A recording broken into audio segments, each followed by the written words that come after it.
Up here, if anyone does want to come up and take a seat, just so you're aware, we have quite a few chairs still up here in the front because I do see people standing in the back. And with that, if you'll call the roll, please, Ms. Stoikoway. Ms. Coco? Here. Mr. Gomez? Here. Mr. Harris? Here. Mrs. Schaefer? Here. Ms. White? Here. Thank you. Item B is approval of the agenda. Number 1, motion to approve the agenda. It's recommended that the Board of Education approve the agenda of the May 10th, 2023 Board of Education meeting. Action by the Board of Education and adoption of a consent agenda means that all items are adopted by one singular motion unless a member of the Board of Education, treasurer, or superintendent requests that any such item be removed from the consent agenda and voted upon separately. So moved. Second. Any discussion? Just note for the board members that we got a last minute email from Ms. Stoikoway that she removed those two things. I just want to make sure everyone was aware of that before we voted on the agenda. Okay.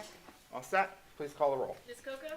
Aye. Mr. Gomez? Aye. Mr. Harris? Aye. Mrs. Schaefer? Aye. Ms. White? Aye. Thank you. Item C is our opening ceremony. Welcome our vision, Cuyahoga Falls City Schools, the hub of our community, committed to a culture of caring. We innovate, we create, we personalize education for all. Our mission, every student, every day, every opportunity. We're so excited to see so many faces here tonight to get to honor so many people that make a difference for our students and to get to honor many of our students as well as we get to the end of this school year. Number 2, informational items. This meeting is a meeting of the Cuyahoga Falls Board of Education in public for the purpose of conducting the school district's business. It is not a public community meeting, although there are opportunities for public participation. If an individual wishes to address the board regarding a topic found on the meeting agenda, the individual must complete a registration form found inside the attendance notebook and present it to the treasurer. Following the introduction of the topic by the board president, followed by board discussion, the individual will be recognized. If an individual wishes to address the board regarding a topic not found on the meeting agenda, they must notify the superintendent and/or board president of the topic no later than 3 business days in advance of the meeting. These individuals may share their comments during the board business portion of the agenda. In both cases, the individual will preface comments by announcement of their name and address and limit comments to 3 minutes. All statements should be directed to the board president. No person may address or question board members individually. In addition, in public session, the board will not hear complaints about school personnel nor against any person connected with the school system. An unabridged board agenda for this meeting can be found on your electronic device at the address shown on the screen. And for your convenience, there are hard copies of the board agenda on the librarian's desk over by where Mr. Medcalf is sitting. The next scheduled finance committee of the board is May 16th at 9 a.m. in the Board of Education offices, 431 Stowe Avenue. And the next regularly scheduled meeting of the Cuyahoga Falls Board of Education is May 24th, 2023 at 5:30 p.m. here in the Cuyahoga Falls High School Library at 2300 4th Street. Now for our Pledge of Allegiance and positive reflection, Ms. White. If you'll please stand if you are able and join me in the pledge. I pledge allegiance to the flag of the United States of America and to the republic for which it stands, one nation, under God, indivisible, with liberty and justice for all. Thank you. Thank you all. Now to item D, presentations. Our first presentation tonight is our bridge competition winners. I'll invite up Mr. Peter Geis, one of our teachers here at the high school, and Mr. Neil Measley from the Summit County Engineer's Office.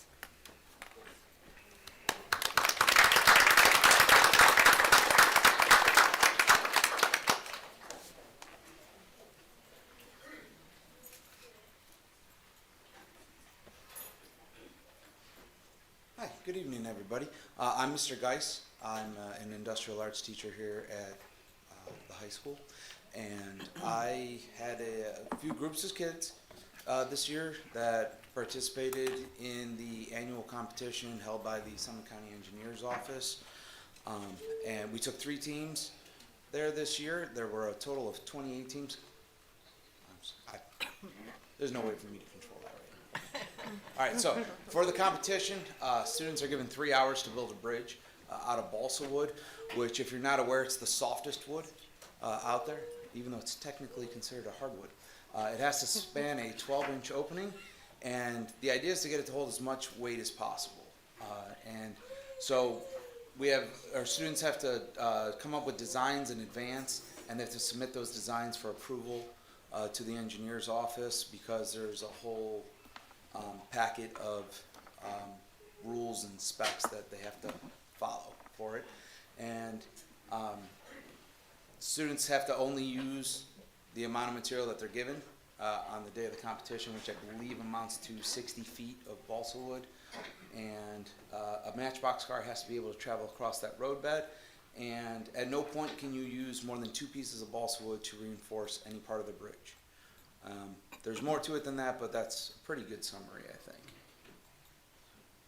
So when I do this in my class, I have students make, everybody comes up with their own design idea, and then I put them in together in teams, and then they have to work as teams to evaluate each other's designs and basically try to pinpoint advantages and disadvantages of all the designs to come together on one cohesive design after that. And then they build a prototype, and as they're building that prototype, they have to come up with ways of how do we actually make this happen? Because some of these bridges could have hundreds. Like I've had some bridges with over 400 different pieces, and they have to build it within 3 hours. So in order to make that happen, you got to move fast. So that's what they work on, is figuring out, well, how can we do this, right? And then they build their prototype, and then we test the prototype at the school, and then it's kind of like back to the drawing board, right? So regardless of how it does, we want to try to make it better, right? So then whether that's reevaluating your design or reevaluating how you go about building it, we try to make it better somehow, right? So then hopefully after all that, we're ready to go to the competition. On the day of the competition, like I said, they get 3 hours to build their bridge there, and at this year's competition there were a total of 28 teams there from schools from all around Summit County.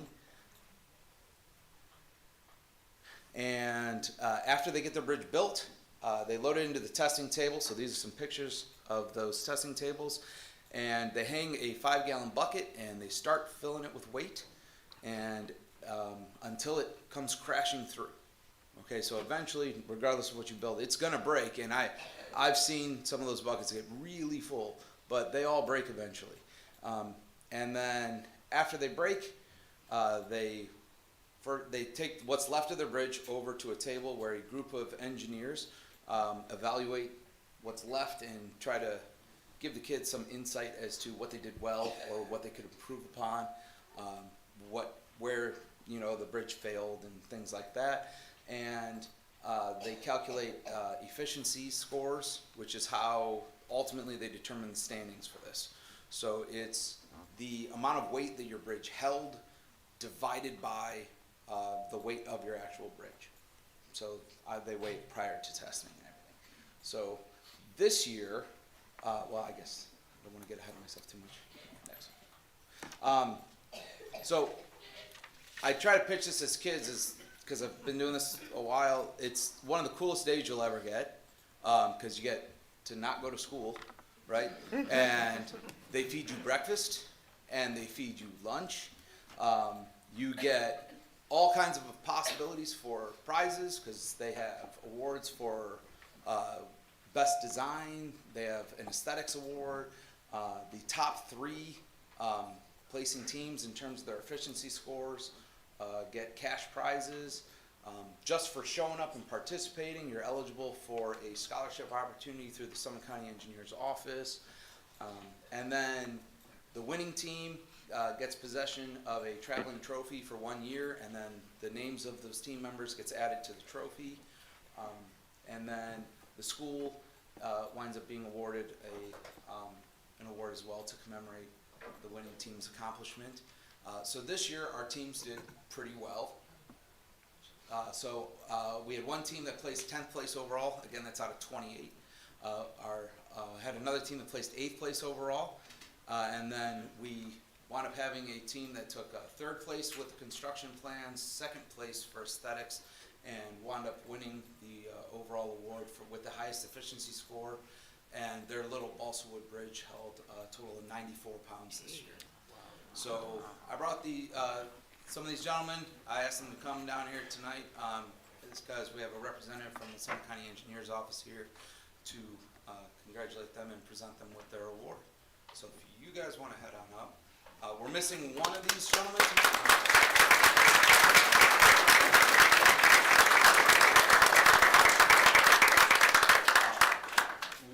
gentleman could not make it tonight because he's participating in the Suburban League Championship in track and field for CFHS tonight.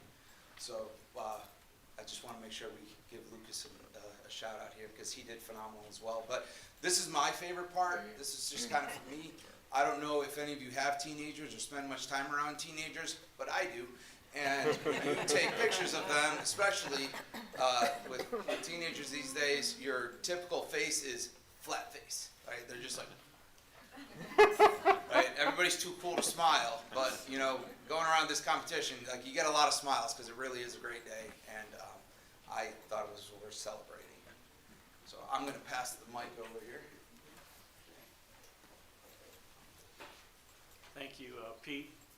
Yes, 3 of your teams, top 10, that's pretty good job on your part also. Great coordination. This is the 22nd contest that the county engineers had. They had 1 year that was, they had missed for COVID, so this is the 22nd annual. It's kind of grown in number of schools, and they've added like 3 teams per school are allowed down. They've increased the scholarships. If anybody is not going to school next year, college, I think the deadline is May 28th for the scholarship. So you still have time. I think it's $500 this year. So Pete mentioned the efficiency. That's their bridge was basically weighed 35 grams, which is a 1 1/4 ounce, slightly less than that. So that was pretty, got a lot of bang for your buck, if you want to say, you know. The second team, they had a lighter bridge, I think about 19 grams, but it carried about 48 pounds. So it's not always about the heaviest bridge, but there's a formula. That's kind of what we do in bridge building, is we try to be efficient with our concrete and our steel beams, when we're building a bridge. So on behalf of Alan Brubaker, Summit County Engineer's Office, I'd like to present this to Nathan Hilliard, Charles Maupin, and Louis Albright. He's the one that's saying,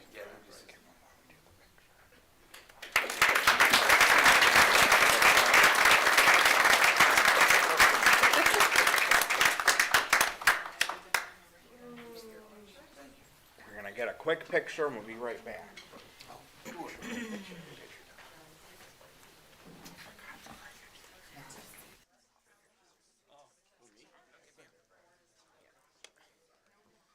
don't think it's those.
Yeah. All right.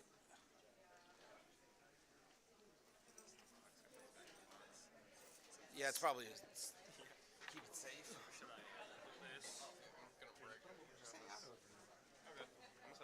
We're gonna stay right up here anyways. Yeah, you can put it there. Just don't forget it, please. I really don't want that to happen. Yeah, let's put it with this stuff. If I forget something, I'll forget everything. All right, so you guys didn't hear from me enough, right? This is why everybody came tonight, isn't it? I had one more thing I wanted to mention tonight, and it does involve these same young men. They are a part of my Woodworking 3 class, and what I did with my Woodworking 3 class is I gave them, I gave them a bunch of choices, and the bridge building competition was actually one of them. And because at that point, you've taken Woodworking 1, you've taken Woodworking 2, you understand all the machines in the lab, you know how they work, you've made several different projects. So I really want to try to make this class like something meaningful to them, right? So what I did was, one of the options that I gave to them was the opportunity to make a bookcase and then donate that bookcase to their favorite elementary school teacher. And there's a reason for that. Which, there's more slides here, which I'm going to go through as quickly as I possibly can. But it starts with, I have them look into the importance of elementary literacy, right? Learning how to read and write and communicate when you're in elementary school, and the impact that has not just on school, but potentially on your life, right? So we look up some research that's been done on that subject and why it's important. And kind of what's on here shows a few things. That bar chart with the blue and the red bars on there, that's broken into 3 categories. The one on the left is third grade students who score below proficiency level in reading. The middle one is third grade students who are at level, and then the one on the right is students above grade level. And then the blue bar graph is the percentage of students in that category that graduated high school. And then the red bar is the percentage of students who did not. So it's pretty clear when looking at those, you have a significantly higher likelihood of graduating high school as far back as third grade, just by your literacy level, okay? And then the other chart that I have there with the green bars goes from bottom to top. That is your earning potential as an adult. On average, it's according to the United States Bureau of Labor and Statistics. So what it shows is the average earning income for people at various levels of education. The bottom one is for people that do not graduate high school, and then it's graduating high school, then associate's degree, bachelor's degree, so on and so forth up the scale. And as you can see, the higher their education level goes up, the higher their earning potential goes up. And ultimately, that's what we all want for our kids, isn't it? Like, we want our kids to have the best life they can have. And at least that's what I want. I want that for my kids, and I want that for your kids. So if we go to the next slide, on the other side of it, illiteracy has tremendous negative potential outcomes as well. That goes everywhere from higher likelihood of incarceration, higher likelihood of being unemployment or having low-paying jobs, even lower health statistics. So there's all kinds of negative side effects that go with this as well. So this ultimately brings me to part of what can we do about this, right? How can we help? And one of the things that is shown to help in multiple studies is simply surrounding kids with books. There's tremendous data out there that shows that kids having access to printed materials is a great step in helping them achieve these literacy outcomes. So we're a woodworking class. What do you do for that? So our answer is we build bookcases. and we give them to teachers to use in their room. And because elementary school teachers are usually not the most supported people in the room, in the world. I know my sister is a elementary school teacher, and she buys a ton of stuff for her classroom out of her own pocket, right? So then in my head, I thought, well, what's the message that we give to kids about the importance of these books, right? I figure if I give these teachers a really nice looking bookcase, and that's what these books are sitting on, when those kids go to get those books, they know it's something special, right? And if it looks like a bookcase they might even see in a house or in a home, it even makes that connection even better. So these guys built these two beautiful bookcases over here. We're not quite done with them. They're almost there, but they're looking really nice. And they identified a couple teachers that they would like to give them to. On the next slide, the first one is Miss Alexander, who, as far as I believe she's at Richardson Elementary still, correct? I believe that's true. So do you guys want to give a quick shout out to Miss Alexander? So I had Miss Alexander in second grade, and she helped me with, like, just explore the different types of books. Started reading Magic Tree House in second grade. We all know how good those were. And she just really pushed her students to go outside their comfort zone. That's why I picked her. All right. And the second teacher that's going to be getting a bookcase is Mrs. Magus. And Nathan and Charles had Mrs. Magus. So yeah, we had Miss Mages in the third grade, and I feel like that's when like the reading gets serious. You know, you really take that step into things like phonics and like parts of speech, and you sort of start to like foster a greater understanding of the text that you're reading. And I think that, you know, by having a good teacher during that time, it can kind of set you up for success. Charlie and I both really appreciate having a good teacher then, and I think helps us to appreciate education as a whole. We still love reading, and we're excited to go to Kent State next year and continue reading, so thank you, Ms. Mages.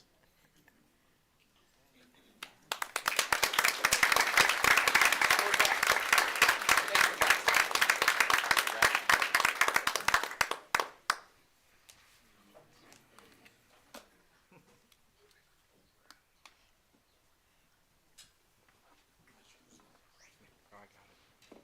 That was wonderful. I don't know how many woodworking teachers make their students do a study of literacy, but we as a board and our commitment to literacy and how much we've invested in learning about it, literacy, we certainly appreciate that, Mr. Geis. And that was very moving, especially during Staff Appreciation Week, to see how you make sure that your students are appreciating those that have made a difference in their lives. So thank you for that.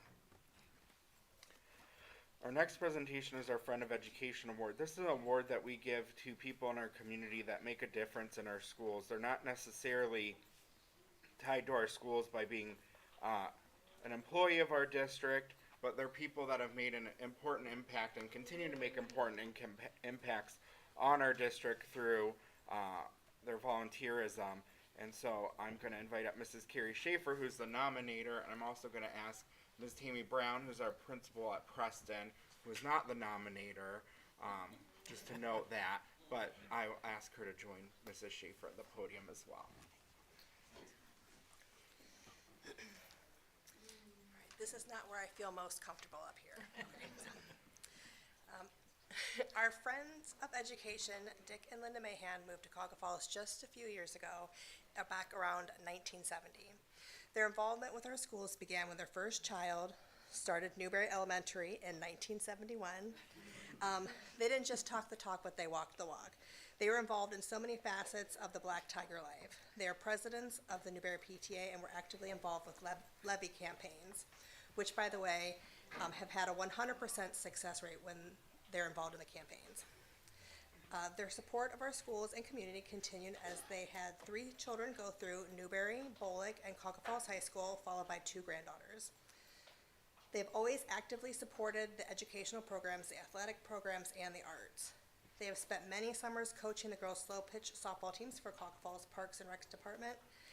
Dick and Linda have spent many Memorial Day parades cheering on our student athletes, band members, scouts, and top tigers in the parade. Their dedication to the community and focus on education resulted in their oldest child pursuing her career in education and teaching for this district and continuing on to be the current principal at Preston Elementary. Whether it's been watching soccer games, tennis matches, enjoying musicals, Vespers, driving M&Ms to competitions, supporting levy campaigns, or the annual Relay for Life at Lincoln, our community, among a plethora of other things, Dick and Linda Mahan have had a continual source of support for our Cuyahoga Falls City schools and community. It's friends like them who make our city and schools the amazing places that they are. They're always ready to boast on the great things that are happening in our district. They were so happy to be part of the welcoming of Dr. Selko to the Black Tiger family and have always been supportive of our Board of Education's teachers and staff in the district. From Dr. Wilson to Dr. Selko, these two support our schools. Their vision and their excitement to support this district is contagious. Every time I see Mr. Mahan, he tells me what he sees happening at the building site for the new schools. Everyone needs a cheerleader, and I'm glad this district has two of the best. They're the mom and dad that everyone wishes that they had, and they're kind enough to consider all of the children of Cuyahoga Falls City School District their own.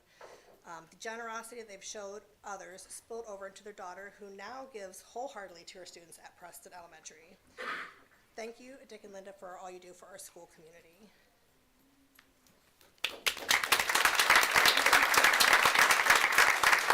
Add one thing also.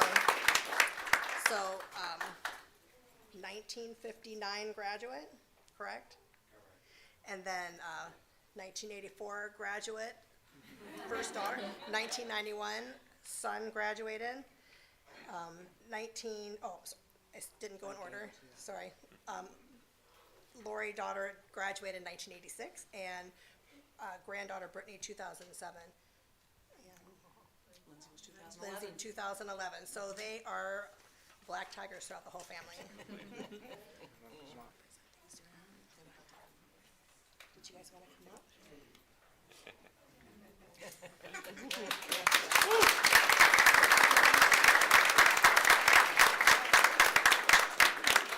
Did you guys want to say anything? We feel very honored.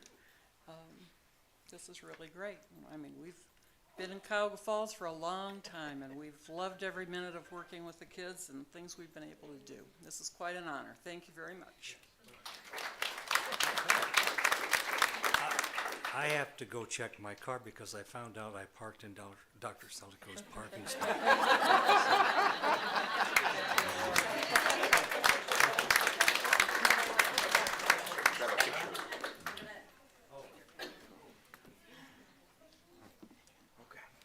I have to put them in detention. Give them time out.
I'll bring up Mrs. Holly Merkel.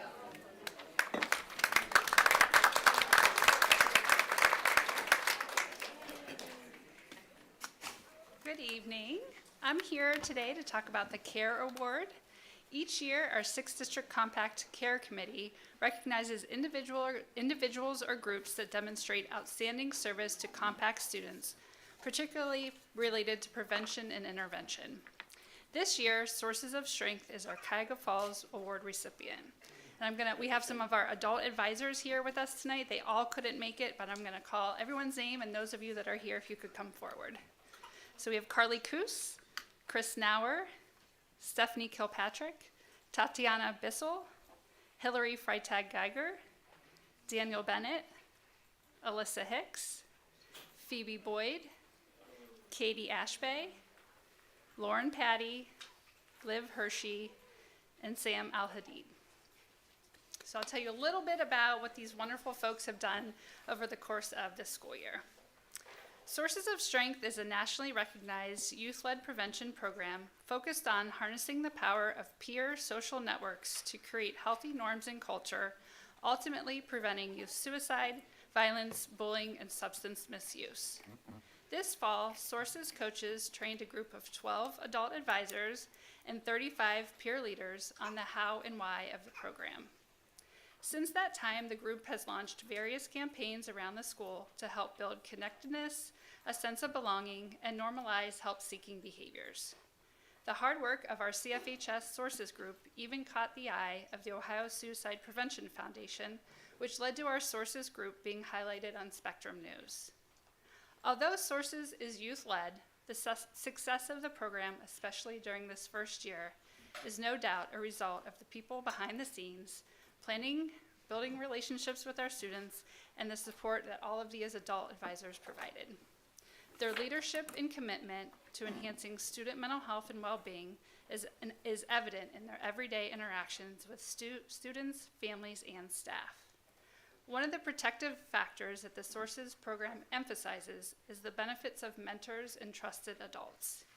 Each of you embody the power of one caring adult. Your relationships with our students, not only in the program, but our students around CFHS, have been amazing to watch, and you just really have helped to guide our students to be the best versions of themselves. Through the passion of our dedicated youth leaders as well as our adult advisors, the CFHS Sources Group has worked to reduce stigma surrounding mental health, promote healthy coping and resiliency, and enhance a positive school climate. On behalf of the district, we want to thank you for everything you've done this year to make Sources such a success, and we're really excited to see what the future is for our Sources of Strength program.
Our next recognition is also a staff recognition. It's our Star Substitute Award. Dr. Selico will be assisted by Mrs. Whitcomb in honoring our Star Substitutes. These are people that day in and day out show up to help our students learn and achieve every day. We couldn't do it without them. They are so important to the success of our student. We have building substitutes that make a year-long commitment to show up to one building every day and just fill in wherever they're needed, along with substitutes that also fill in just as needed when they're able as well. And we really could not do it without them. They are so needed and so necessary, and so every year we just try to make a point of recognizing them. And we like to do it before Top Tigers because sometimes your students might see somebody that they subbed with, and you can kind of make a connection to somebody that maybe your student told you about. So, Dr. Selko, take it away. Thank you. Good evening. I appreciate those remarks, and I won't say much more other than the important piece is that, as some of you probably have seen, you turn on the news, you know, the work shortage, and we can't find people to fill jobs, and substitutes was one that has been really hit hard post-COVID, and as a result, we have a very difficult time getting people to substitute. Plus, not only that, I know even as superintendent, if I go in and substitute for a teacher, it is hard work, and I'm the superintendent, and you would think they would listen to me, right? Because I'm the superintendent, and they should know what that means. But that doesn't even always happen for me. So I can imagine what it's like when you're coming in just not knowing a class and how difficult that is, whether it's a teacher substitute in the cafeteria, whatever that may be. So I just want to recognize and thank you, because I do know how difficult that is. So we are so appreciative of you, and such a nice gesture on the part of our Human Resource Department to want to honor them this evening. So with that, the first person I'm going to announce started out as a favor from me to her, because I worked with Miss Beach in a previous district, and she was a principal for me, and did an amazing job there. She retired, and I said, Nora, aren't you bored, you know, in retirement? Don't you want to come substitute for me? And she did, and she has been here quite a few days and has grown some attachment, and I know our staff has grown attached to her. So Nora Beach, why don't you come on up, please?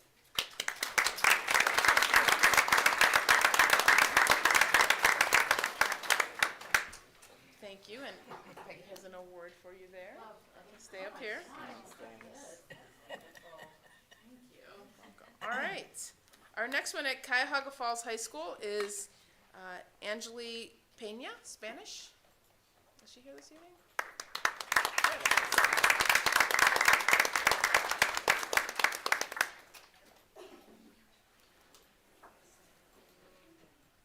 All right. Next we have from DeWitt, Michael McCullough, building substitute.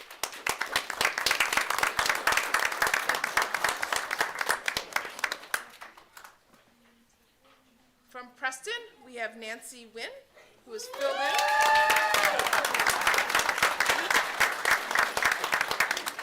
That Preston group is rowdy. I was there today, too. Every time I'm there, it's something new. That is for sure. Never shortage of food or fun or excitement. So, next, we have Leanne Kitts, who's a building substitute there as well.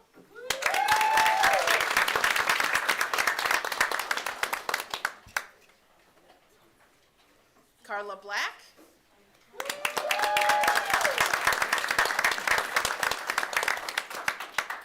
Thank you so much. Oh, here comes your award. It's coming. And Scott McMillan.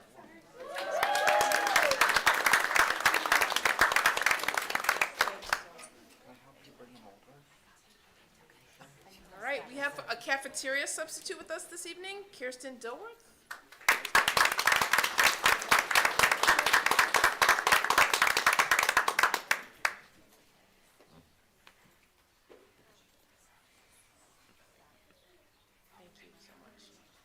And from Roberts, we have Wendy Merkin McGee.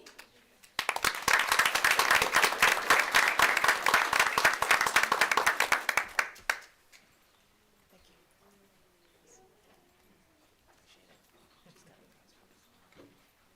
There it is. It was not strategically placed. All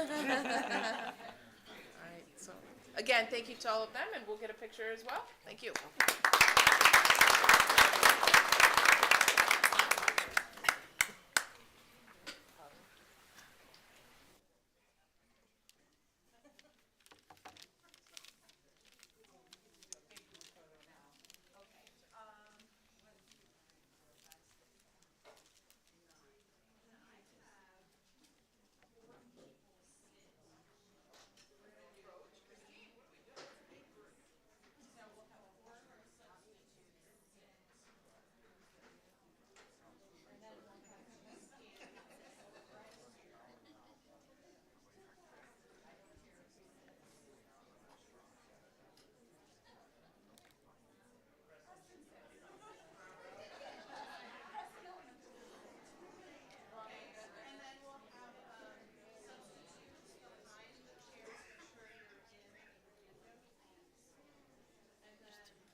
Mrs. Schaefer's assisted you. Thank you.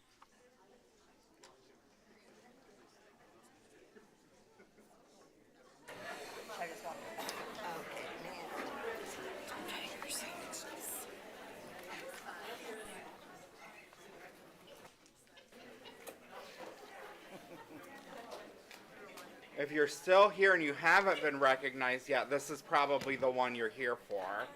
Top Tigers. So I'm going to turn it over to Dr. Selico for our Top Tiger recognition. All right, well, good evening again. This is a really exciting and fun part. Thank you for your patience, and we have lots of people to recognize. We probably could have even had more recognition this evening, but we know we have to keep it to a reasonable amount of time. So thanks for your patience. And students, are you ready? Yeah? All right, okay. All right, let me tell you just briefly about what the Top Tiger Award is. The Top Tiger is an award given by the Board of Education to students from each building each month. The students are chosen by various staff members in their building, and I get the distinct honor of reading each nomination. When I call your name, students, gotta listen carefully. When I call your name, you're going to come up here. So however you want to get here, whatever route you're going to take, you're going to stand here. We're going to read and embarrass you a little bit. And then we're going to give you some goodie bags. Mrs. Schaefer is going to be my helper this evening. She's going to give you a flower and some fun prizes that you'll hear about momentarily. And then we'll give you that, and then you'll head over here for a picture. And then we'll do are you having them stay over here? Yes. So students are going to stay here. We'll get a group photo, and then we'll let parents, guardians, anyone else family here who wants a picture, we'll let you come on over as well, and you can take time to get pictures, all right? I'd also like to add that we have many generous sponsors that help make this happen, including our Cuyahoga Falls Schools Foundation and Alumni Association, who held a beautiful event last night in giving so many of our students scholarships, and I know you'll hear about that from Gary. But I want to thank all of our partners, and I'd also like Gary Metcalf, who is the executive director of the foundation, to just say a few words. Thank you. Good evening and congratulations to everyone tonight. Some of the sponsors tonight for the Top Tiger Award are Donato's Pizza. You're going to get a nice little gift certificate for a free pizza. Dietz's Florist with the carnations. Young's Printing, who helps with the bags. And we have for you also tonight a nice t-shirt. And if you stop in my room, which is just around the corner, the main hallway, I'll get one that fits you correctly. Otherwise, we have 4X's for kindergartners.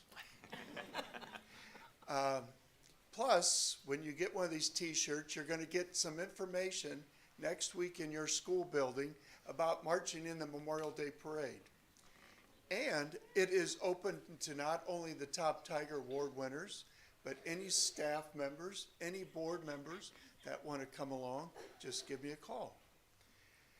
The foundation has been around since 1983. We start out with $500, and like Dr. Selico said, we award scholarships. Last night we awarded 43 scholarships worth over $125,000.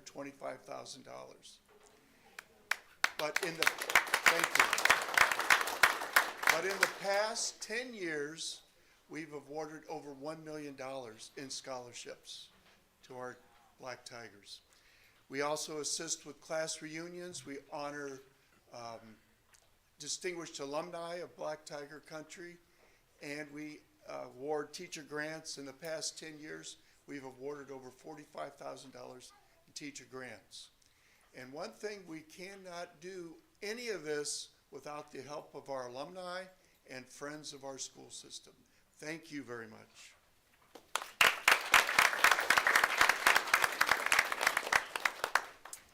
All right, thank you, Mr. Metcalf, appreciate that.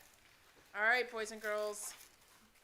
I was gonna mix it up on you tonight, but it's already stapled in order, so I'm just gonna keep my normal order. I won't get too crazy, because this is the last one of the year, is it not, right? We moved it up just for you, so you can participate in the parade. All right, so we do this in a very systematic way. We do it in alphabetical order, and we start with our youngest ones, and we make our oldest ones wait the longest, because you can. All right, so we're gonna start with DeWitt. Our first student, let's see how we do. Come on up. Carter Herzog.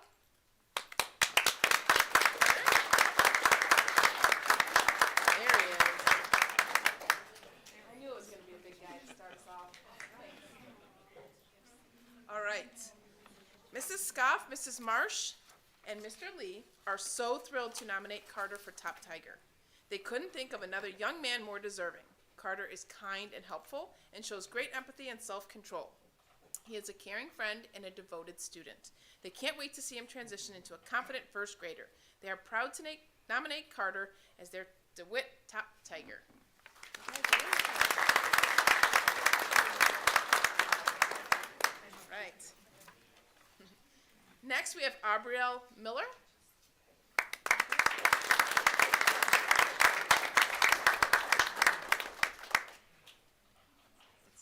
Okay, Aubrielle. She is always willing, all right, ready? Always comes to class with a smile on her face. Where's it?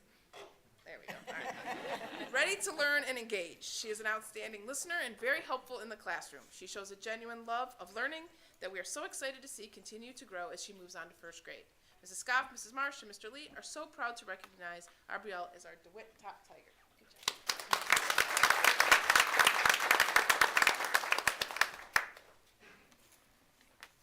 Okay, next we're moving on to Lincoln.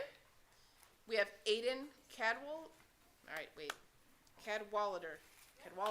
Yes. All right. Woo!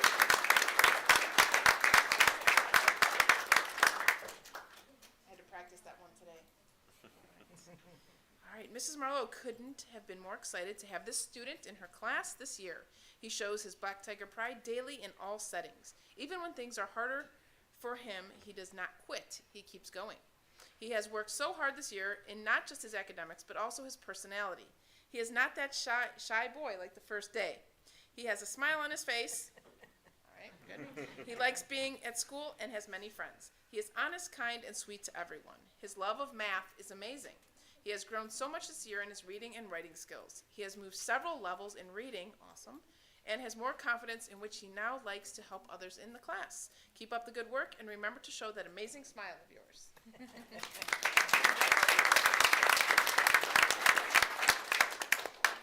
Next, we have Ireland Prentice. Ireland.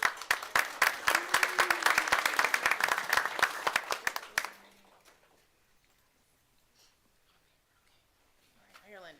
This student has made such tremendous growth from the beginning of the school year until now. Miss Murray knew she was intelligent, but she was so quiet and wouldn't raise her hand when she knew the answer to a question. During conferences, she told her how well she was doing academically, and her goal for Ireland was to be more confident and raise her hand. As this student continued the year, she made friends with everyone in the class and was always the first to offer to help students and teachers alike. Ireland has blossomed into a confident, self-assured girl who is a pleasure to have in class. She has an infectious smile that lights up a room, and Miss Murray knows she can count on her for any task, large or small. She is so proud of the progress she has made, and she can't wait to see what amazing things Ireland accomplishes in the future. Congratulations, Ireland.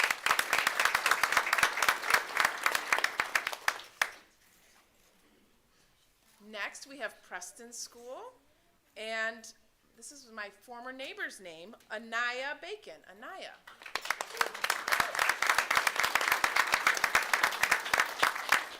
That's how she spelled it, too. I was so excited when I saw that. All right.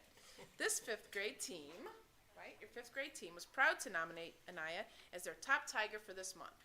She is a respectful and responsible fifth grader who sets a terrific example for her peers each day. She comes in with a positive attitude and keeps that throughout the day as she completes her work. Miss Bittner, the art teacher, loves Anaya's creativity and believes she is a wonderful all-around artist. The Preston family can't wait to see all that she accomplishes as she heads to middle school. Congratulations, Anaya.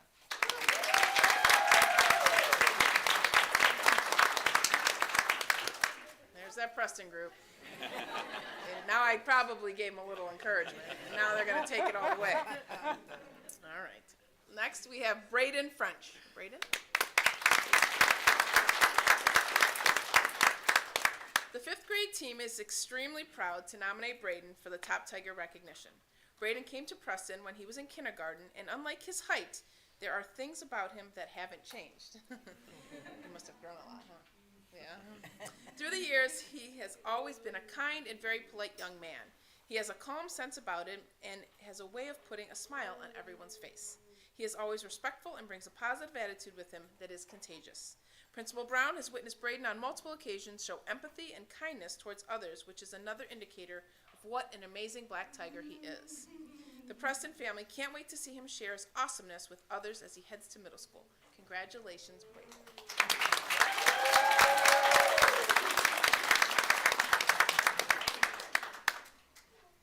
You guys didn't give me that applause when I came to the microphone. I'll get back at you another day. All right. From Price, we have Tristan Kraft.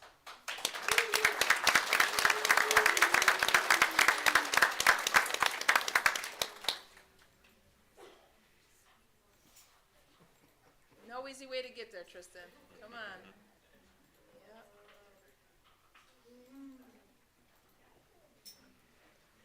All right, Tristan. So good to see you up here. Tristan is a friendly and devoted student at Price Elementary. He arrives every day ready to learn and has a positive outlook. Tristan loves math class and is able to use mental math to solve most of his math problems. He is able to problem solve and fix his errors. He enjoys his talker to tell jokes and make others laugh. Oh, Tristan. He has shown tremendous growth. Yeah, see? He's silly, I can tell. He has shown tremendous growth academically and socially. He shows everyone that anything is possible with hard work and determination. He has made a positive impact on Price Elementary. All right.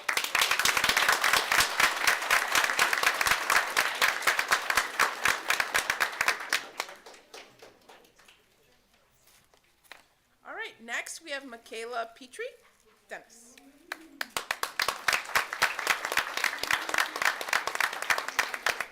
No, not here? Okay. Well, we'll tell you a little bit about her.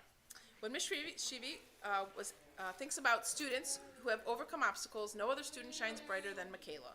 Michaela has made tremendous growth as a reader over the past year and has worked very hard to build her academic stamina. She is an all-around great person. Teachers love her. Students love her. She is positive and upbeat, and she never quits. Michaela is also an amazing athlete. She may be the strongest and most certainly is the fastest student at Price. Coincidentally, just after it was decided to nominate Michaela for the Top Tiger honor, her classmates were talking about which students in 5th grade were most respected. They named a few, and they said, Michaela. She is always so nice to everyone and never gets into arguments. So good for her. We're happy to acknowledge her.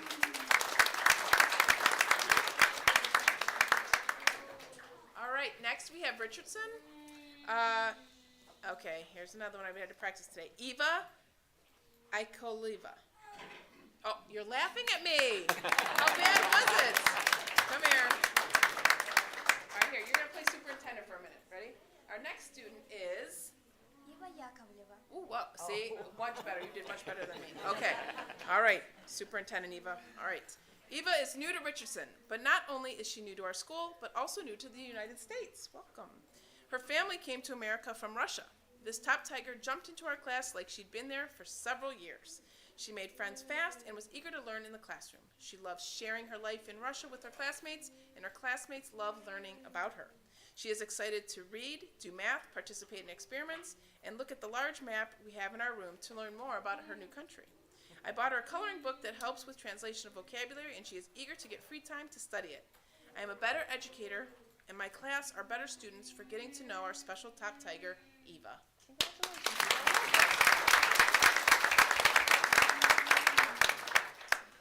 Next, we have Mir Omar.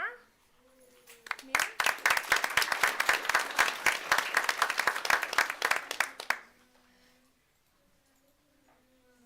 Mir is a pleasure to have in class. He demonstrates black tiger pride each day. He is a respectful student and helps out teachers and fellow students in his class. He is responsible with his belongings, words, and actions every day. He practices safety by making appropriate choices each day and is always aware and shows concerns for others in his environment. Mir works hard in all he does and takes pride in his achievements. He supports the learning of his classmates and shows kindness and compassion. Mir is very deserving of the Top Tiger Award. Congratulations.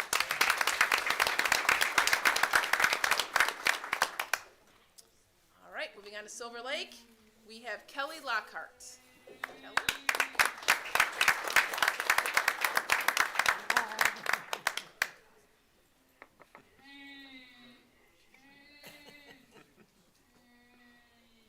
Well, Kelly, you are very serious. I love it. This is a serious thing. All right. She really is. And it says, girls can do anything. You're right. You got it. All right. Kelly Lockhart is an outstanding student in the classroom. Every day she lights up the classroom with her smile. Uh-oh. All right, there we go. Thank you. And kind greetings to her fellow classmates. She is respectful to teachers and staff in our building and goes out of her way to share kindness with everyone. Kelly takes responsibility by doing her best work each day. She completes classroom tasks and is an active participant in classroom discussions. When a volunteer is needed to help clean up centers or to play games with a peer, Kelly is always there for a friend in need. For the above reasons and so many more, Kelly is a top Tiger. Congratulations, Kelly. What is your name?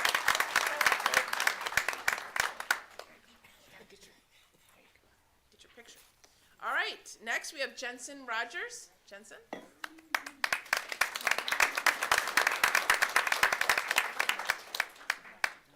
Jensen is an excellent student. He's not here this evening, but we'll tell a little bit about him. He listens and follows directions well. He works hard and always gives his best effort. He is highly committed to doing his best in all areas of the classroom, including work habits and behavior expectations. He shows excellent Black Tiger pride every day and is a classroom leader through his actions. He is also a very kind student, respectful to his classmates and teachers. He is courteous and shows excellent manners in the classroom. So congratulations.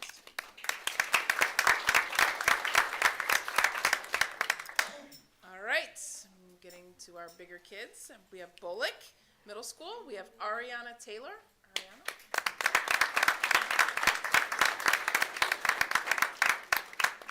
I like it. All right. All right. Ariana is a true example of Black Tiger pride. She is an exemplary student that is always respectful, taking responsibility, and practicing safety. Ariana is a joy to have in the classroom. She is funny and witty, I see, and can have a good laugh, but can quickly get back on task.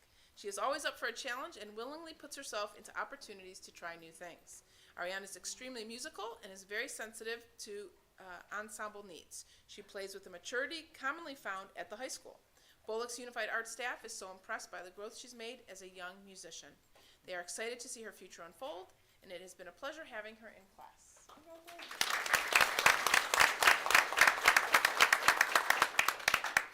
Next, we have Rowan Verbick. Rowan.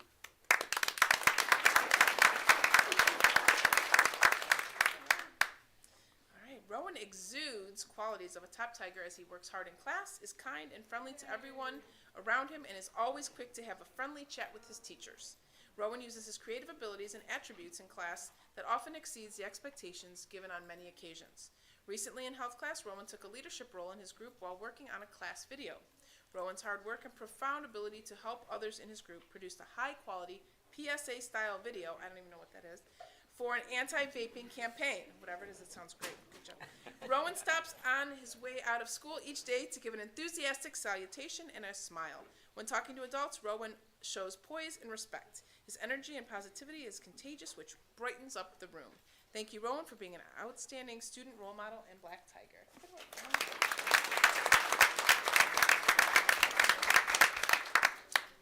All right, Roberts Middle School, we have Jocelyn Lewis. Jocelyn. No Jocelyn. All right, well, let's hear about her. Roberts Middle School is very lucky to have a student like Jocelyn. She's always quick to show her kindness to others and has a positive attitude at all times. Mrs. Carr writes, she truly is a kind person who would rather smile than be in a bad mood. Jocelyn has earned honor roll or merit roll in all 3 grading periods this year, becoming a leader in the classroom. We look forward to seeing Jocelyn's continued growth and success over the next 2 years at Roberts Middle School. So congratulations to Jocelyn. Next, we have Edwin Newman. Edwin?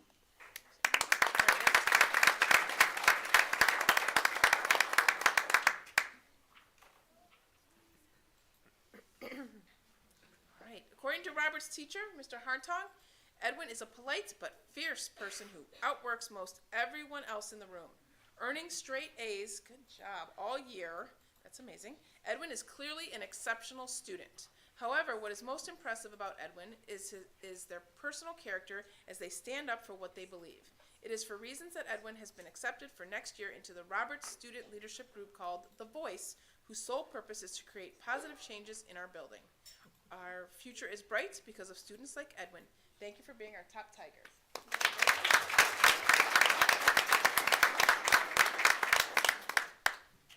Okay. Moment we've all been waiting for. Our high school students. All right. We have Coleman Arthur. Coleman?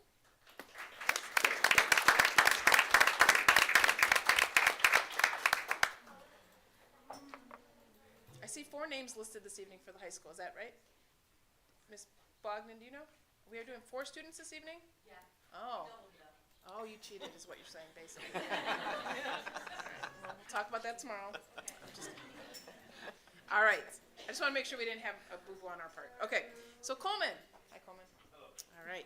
Coleman is part of both our Modern Communications Through Media Production career program and Tiger News Network, the video announcements for CFHS. He is always doing any and everything he can to make both classes and all our production the best it can be. He goes above and beyond what is expected of him. If something needs to get done quickly, Coleman is always up to get it done. He is willing to help any student who needs anything. The work he does is excellent and he takes great pride in that, and he should. Coleman has stayed after class, even worked deep into the night to get shows finished. We would not have been able to accomplish the things we have over the last 2 years in either program without Coleman. Congratulations.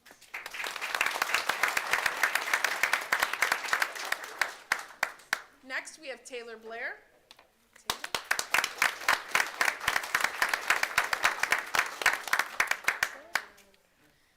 Although she is active both socially and as a volunteer in the community, Taylor is best as a student in the classroom.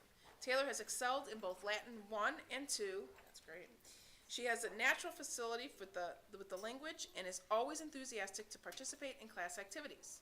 Taylor has suffered from 2 serious concussions in the past 2 years. Not only did each instance force her to miss school for weeks at a time, but she also had difficulty retaining information learned in the few weeks after she was finally able to return. Although Miss Ayers did everything possible to ease the way, the nature of learning a language meant Taylor had to work diligently to both recover the skills she had missed while absent, as well as learn new material with a significant handicap. Her dedication to overcoming such a setback, not just once, but twice, proves that Taylor is a true top Tiger. Well, we're glad you're here.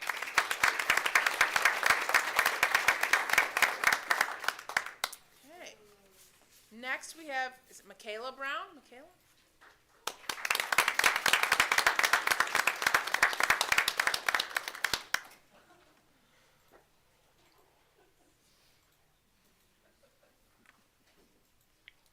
Michaela Brown, are you related to Mrs. Brown too? We have a lot of family here. Okay, so Michaela. All right, Michaela Brown is being nominated for Top Tiger specifically because of her academic accomplishments. Michaela took Spanish 1, 3, 4, and earned superior grades in each of those classes. Based on her grades, attendance, and class participation, Michaela's academic performance in class is superior. Michaela has a number of strengths. She is self-motivated and works very hard to figure out answers herself. She works independently as well as collaboratively. In my class, she was a role model to her classmates. She is the type of student you can always count on to be prepared and answer correctly no matter the difficulty of the assignment. In addition, she is active both socially and as a volunteer in the community through her participation in various school clubs, including Student Council and National Honor Society. Awesome. It is my honor to nominate Michaela Brown for this prestigious award.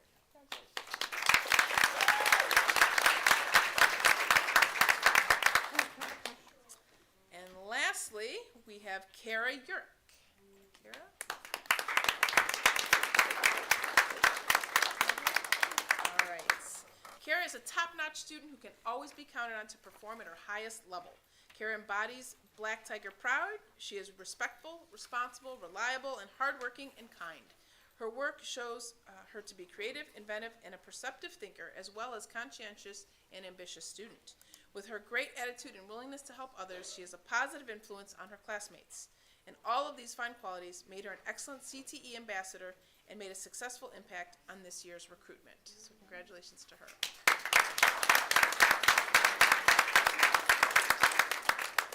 we get the picture, I just want to do one last thing, and that is to thank all of you.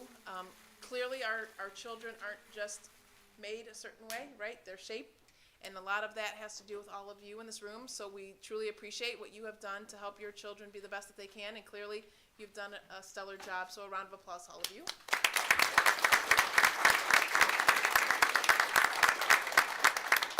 All right, so we're going to get a photo, and then in just a minute or two, you guys, if you would like to come over, you can get a photo as well. So thank you. All right, you guys, you ready?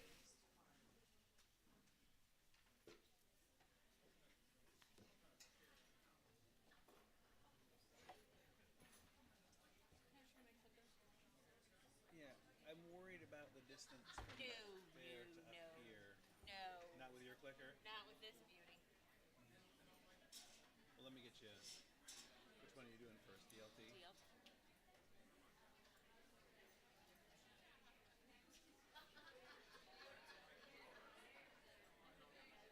Bam.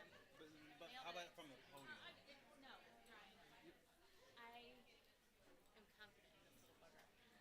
That's a long way. No, no. I've done it before.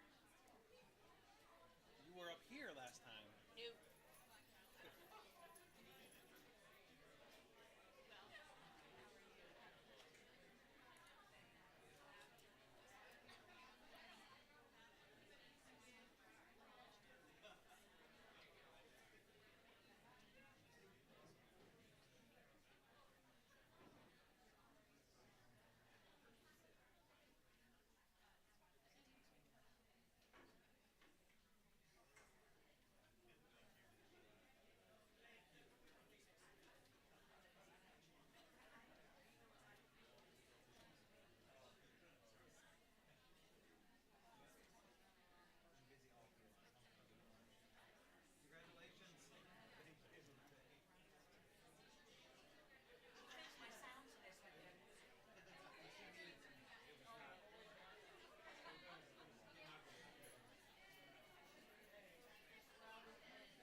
Well, it was so funny. We had just worked for an hour, and I was getting ready to write the proposal that he wrote.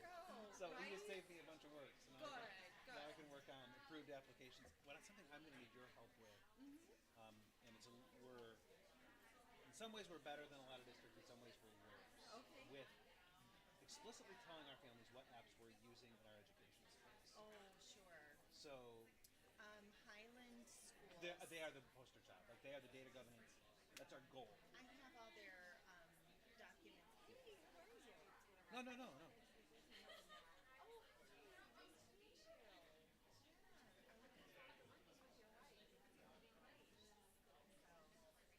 to meet you. Congratulations on your daughter's graduation and upcoming wedding. There's a lot going on, right? Time. Yeah, right. That's true. Nice to meet you. So yeah, we've got a proposed work. We've done a lot of work on this. Yeah. So we're far-ish along. Are you trying for the trusted learning seal? That's a goal. Yeah. It's a long. I mean, it's a goal. But Yeah. yes, we would love it. We're working slowly towards trusted learning environment. Okay. But so what I'll need to really partner with you on is categorizing and capturing and figuring what's important and getting that process in place. We've got a tentative one. We're gonna start a better staff committee for next year. That's gonna be a major project. Who just earned the seal was Rocky Brian. River, Yeah, yep. Brian and I are friends. Yep. So if you He's want, leading a cohort, and I'm in the cohort. Oh, So good. I'm connected, but I'm just Okay. worried. So I'm worried about for this coming year, we still won't have any minimum wage. yeah, Most districts don't. The good ones do. we can work on that as I go as we minimize meet it. with the principals, Might help. start building the list And that's what we're doing now. But so I'm gonna say for our annual consents for one more year, we're probably not going to have it, which bugs me. It really is. Because we have to tell Google we have parent permission, and what we have in our annual form right now is programs like limited to but not included. Yeah, Limited, so don't go. including but not limited to. Blah. I know. Yeah, So yeah, good. we'll have one more year of It's that. intentional. But then I think we're going to be. I would like. My friend Jen Fry, who tried to in Delaware School, he thinks we can do it in a year. I don't think we can do it in a year. I hope that light doesn't stay. But I've got a project planning matrix, and I've got the Sure, we're gonna 26 lower the domains, and we have evidence for some right now. Highland, they did just how they documented things. You could probably just. We're going to steal a lot. Yeah. I mean, they have a data governance manual, which is our ultimate goal. No, I figured they were gonna Yeah, put it up and they're gonna put it right back down. But we'll Yeah, wanna- a presentation. The challenge is Take out the green crayon and Yeah. put the black So- and yellow crayons. So we're gonna yeah. work closely on that one. I Good, hope. good. But that's the intersection between tech and curriculum there is huge. So Nice, nice. that's a project I did not get nearly as far on this year as I'd hoped. Well, But it's don't we all? a busy project, for sure. But I think next year we're gonna nail it. I think the community loves that kind of stuff. And it's a passion of mine. Like, I mean, we present all around the state about data privacy agreements and the important work that we're doing in Ohio. But implementing in the district is work. And you know what, we bought Lakewood files. I don't know what the version, an easier version, but we made sure we encrypted any student files when we would see them. Yeah. So that was also, it was like $5,000 for us. I don't think we made that much of a district. That's another project.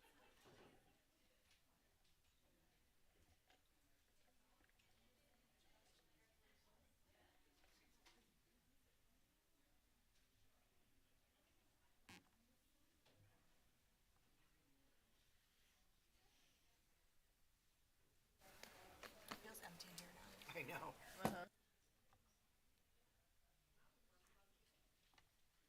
Presentation number 6 is attendance and panorama, data update and social and emotional learning resource proposal.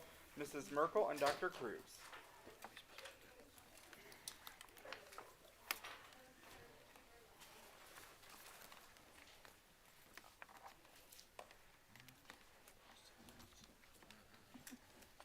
Thank you. So you have some folders. On the right side is where you're going to start. That's information from DLT. And then our second presentation will be the information on the left. So this presentation or slides is what we used at our district leadership team back on April 17th. So it's not, we're going to fly through some of the slides because there was a lot of engagement and discussion and activity around it, but we just wanted the authentic experience for all of you of what happened at our DLT. So we did a little opening activity, talking about a caring adult in their lives.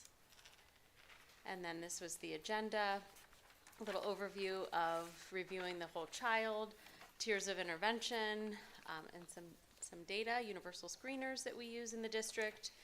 And then we reviewed their action steps from fall of 2022. So our district leadership team meetings this year have been comprised of their building leadership team. So our whole DLT, district leadership team, meetings happen with everybody at the BLTs there.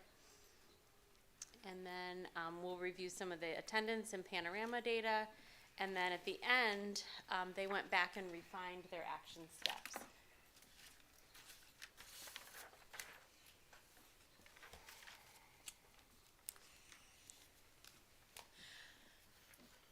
These were meeting norms that we had established last year.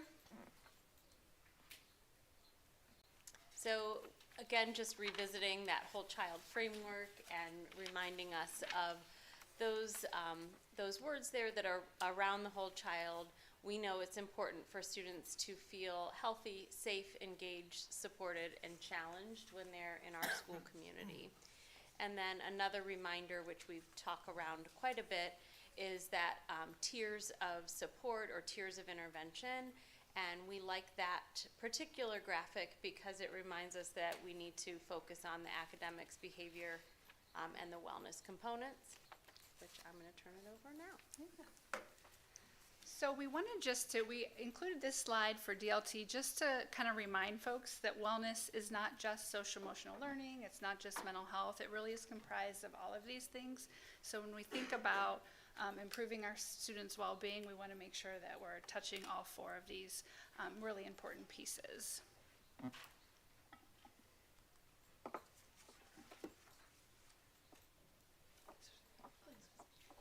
So this definition of social emotional learning was one that we talked a little bit more about in the meeting, but we know that a key piece to this is that it's students and adults. We feel it's important to make sure that it's an us, that we learn to acquire the tools, knowledge, and skill sets so that we can manage our emotions, set and achieve positive goals. Empathy, we know, is really important, those positive relationships, and then ultimately being able to make some responsible decisions. From there, we just reminded folks of some of our whole child programming, some of the new programming that we've implemented this year, sources of strength, rolling our experiences or rocks, being able to offer aftercare programming at no cost to our families in the elementary buildings, the addition of iCare mentoring, and then our whole child campaign of Black Tigers Beyond the Classroom, really trying to identify what are some of those activities that our students can become engaged in, and then getting the word out to our youth and families. And then we wanted to also highlight some things that we're looking for expanding next year in terms of our prevention programming, including that social inclusion piece, and then also the K-8 SEL curriculum, which we'll talk about in a couple minutes. So that on the right side of this slide is that whole child possibilities document. We shared that with you when we presented in December. We've been kind of updating that throughout the year. So it is an updated version is in your folder for your reference. And I also just want to point out, because I'm not sure there'll be another time in our presentation, Mr. Gomez had asked that we kind of go through the spokes on the wheel and identify some of the programming and partners that align with our whole child framework, and that is in the back of that right side of the packet. So that's also kind of in, I don't want to say draft form because I think it's complete for this year, but we will continue to update it as we, it's one before that. Yeah, there it is, yep. So we'll continue over the next couple of years to continue to add to that. I'm sure we missed some people, you can I imagine. appreciate that, thank you. Yeah, of course. You can imagine trying to identify every community partner in every building is quite the task, but we hope this is at least something to start from and we can add to it moving forward.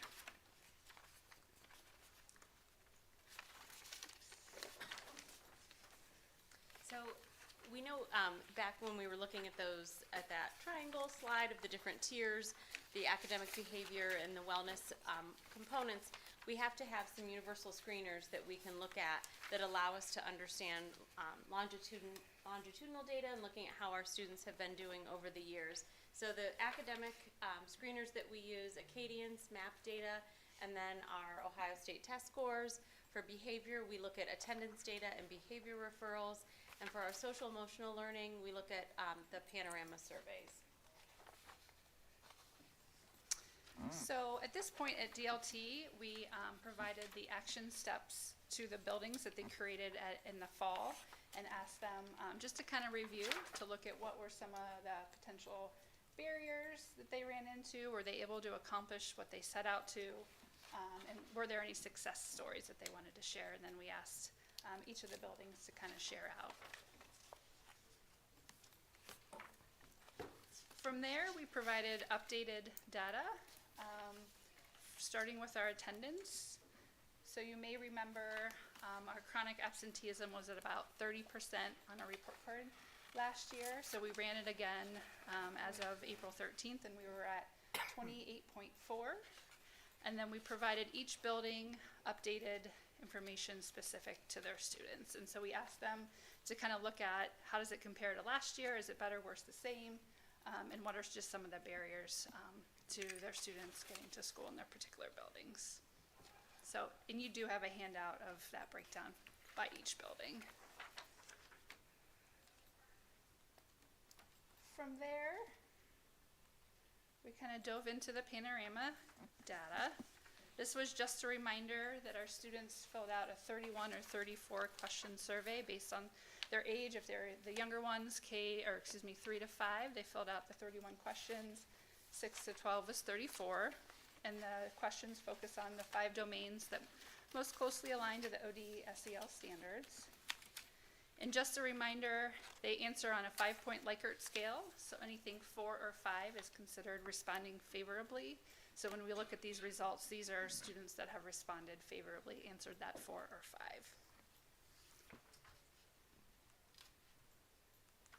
So we decided to look at the data a little different with DLT this time. Because we now have 4 nice data points, we wanted them to look at how did their students do over the last 2 years, these 4 times we've administered the survey. So we walked them through district level data, which is what you're going to see in the next 5 slides, and then asked them to do the same thing with their building level data, looking at the longitudinal results. So you'll see on the top, we have the grades 3 through 5 results, and on the bottom, we have grades 6 through 12.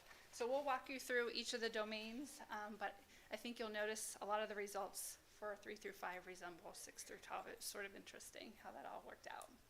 So for this first domain, challenging feelings, this one's a little more challenging to explain, so I'll stumble through it. But higher scores actually mean less frequent challenging emotion. So it's sort of counterintuitive, but just think that the higher scores are actually better, okay? So in grades 3 through 5, 51% of our students almost never felt lonely or once in a while felt lonely. So that was a positive. And then an area of more concern was that only 42% of our students almost never or once in a while felt mad. For 6 through 12 students, 60% almost never or once in a while felt frustrated, and 42% almost never or once in a while felt angry and worried. In terms of positive feelings, an area of strength was, for both of our cohorts, was 3 through 5 rated 80% of the time. They almost always, frequently, or sometimes feel excited. And similarly, 6 through 12 was at 75%. And then an area of concern for actually both of 3 through 5 and 6 through 12 was only 48% felt safe, and 34% almost always felt safe. So it's important to note that these questions didn't ask specific, do you feel safe in school? It was just safe in general. So it could be any aspect of their life that they're not feeling safe. So we just wanted to highlight that. Is that what you're going to say? That's what I was going to say. Is there an option to ask specifically about school? We used the questions right from Panorama that aligns with the Castle standards, and so that's more just in general how they're feeling overall. We had, it's a great question, we had a lot of conversation around that at DLT and talked about how it's important for us to understand who our students are when they come to us. So if they are feeling a certain way at home or at school, it's how they're feeling. And so for us to understand that is really the idea of just getting to know our students better and not making a judgment with this data, not making a judgment on that direct impact right now of that school culture. There are some other surveys where they can target that, but the team made a choice to use these to get a baseline understanding of how kids in Cuyahoga Falls are feeling. I think it'd be interesting to know how they feel in school, because I think we've certainly heard, especially since COVID, but this year a lot, even into elementary school, a lot of really horrific behavior challenges impacting students, And now, unfortunately, we're hearing it impacting our staff in terrible ways as well. And so I would certainly want to have some sort of assessment of how that's impacting our students' feeling of safety in school, because as much as I want our students to feel safe all the time, we primarily can influence what happens while they're in our buildings. And so I would be very interested in knowing about their feelings of safety in school, because I also think that ties to our attendance data, because that might inform that as well. Because if they don't feel safe specifically in school, that probably is a root cause of why they're not coming to school. Because if you have a second grader saying, "Mommy, I don't feel safe in school," what mom is going to want to send their kid to that school? So these are things I'm hearing from a lot of our parents, and we know it's a reality, and we've heard from, I mean, we know we have some real serious behavior issues. Yeah. So I'd be very interested going forward to know about safety in school, because Yeah. I just think our behavior issues are very challenging.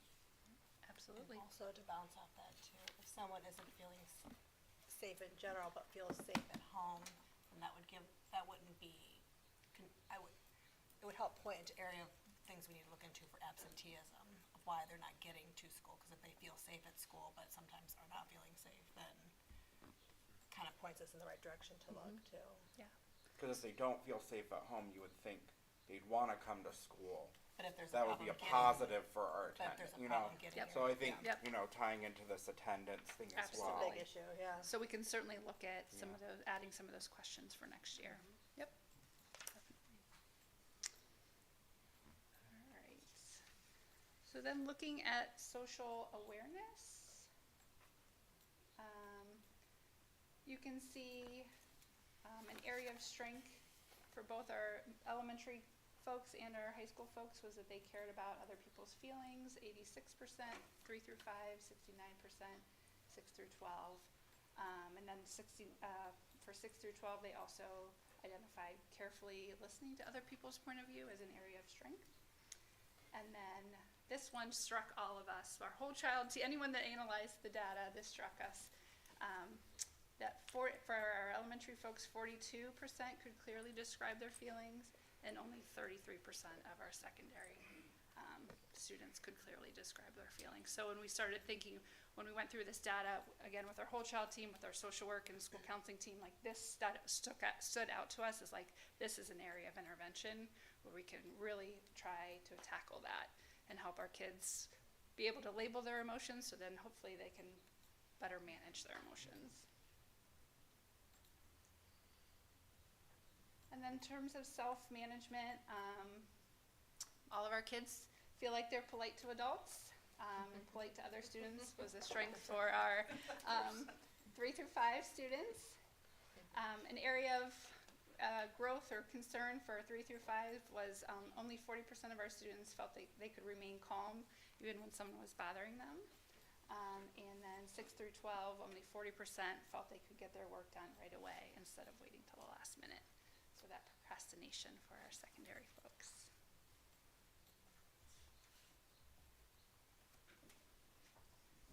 And then last, we have how well were you able to regulate your emotions? 49% of our 3 through 5 felt like they could control their emotions when they needed to, and then 58% of our secondary students felt like they could control their emotions when needed, and then only 34% of our 3 through 5 felt like they could pull themselves out of a bad mood, and that was very similar to our 6 through 12, who rated themselves at 35%. So again, thinking about areas of intervention where we can push in and really help our students develop skills and resiliency, this was another data point that really stood out to us. So from there, we asked, as Dr. Cruz mentioned at the beginning of the presentation, asked all of the buildings to kind of look at their own data. So they got that same printout that you have. That's like an overview of the district. They got that specific for their building, and they were asked to kind of identify strengths and areas for growth, and then also reflect on what is this data telling us our students are feeling and what skills do they need. had them do a Mentimeter. And this is what they came up with. This was the result. So we'll give you a second just to look at that. And the bigger words mean they were entered more than once, so.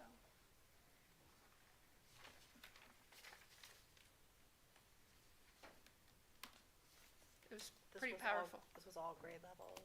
Yes, this was DLT, yep. So everybody that was at DLT had the opportunity to enter a word or two. And so from there, we asked them to kind of, they had already reviewed their action steps, we asked them to refine them.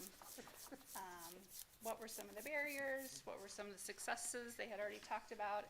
And then now considering this updated information and data, are there adjustments that they could make for the remainder of the year? And then how can they use this information to kind of help plan for programming and interventions for next year?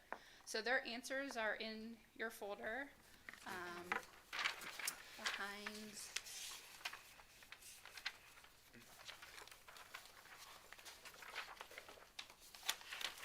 Yes. Yeah. The one with lots of words, that's it. So we know it's a lot, so we didn't put it up on the slide, but you can certainly look and see kind of how the buildings digested the information and kind of their plans for next year.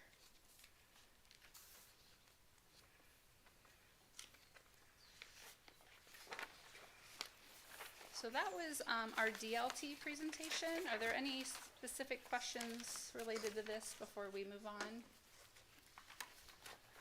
I think, reading some of the challenges and successes that our building have, I think one of the struggles is understanding how it fits into the bigger picture and at the same time not feeling like it's just another thing, because there are so many things. Yes. There's so many things that we ask our staff to do. But I think if we can find a way to make it make sense, to show how it impacts the behavior and the attendance and all the other things. Because I think the attendance pieces, take a toll, because you're always trying to catch up kids because they're not there. And then the behavior pieces take the obvious toll that we don't really need to say more about, because that is what it is.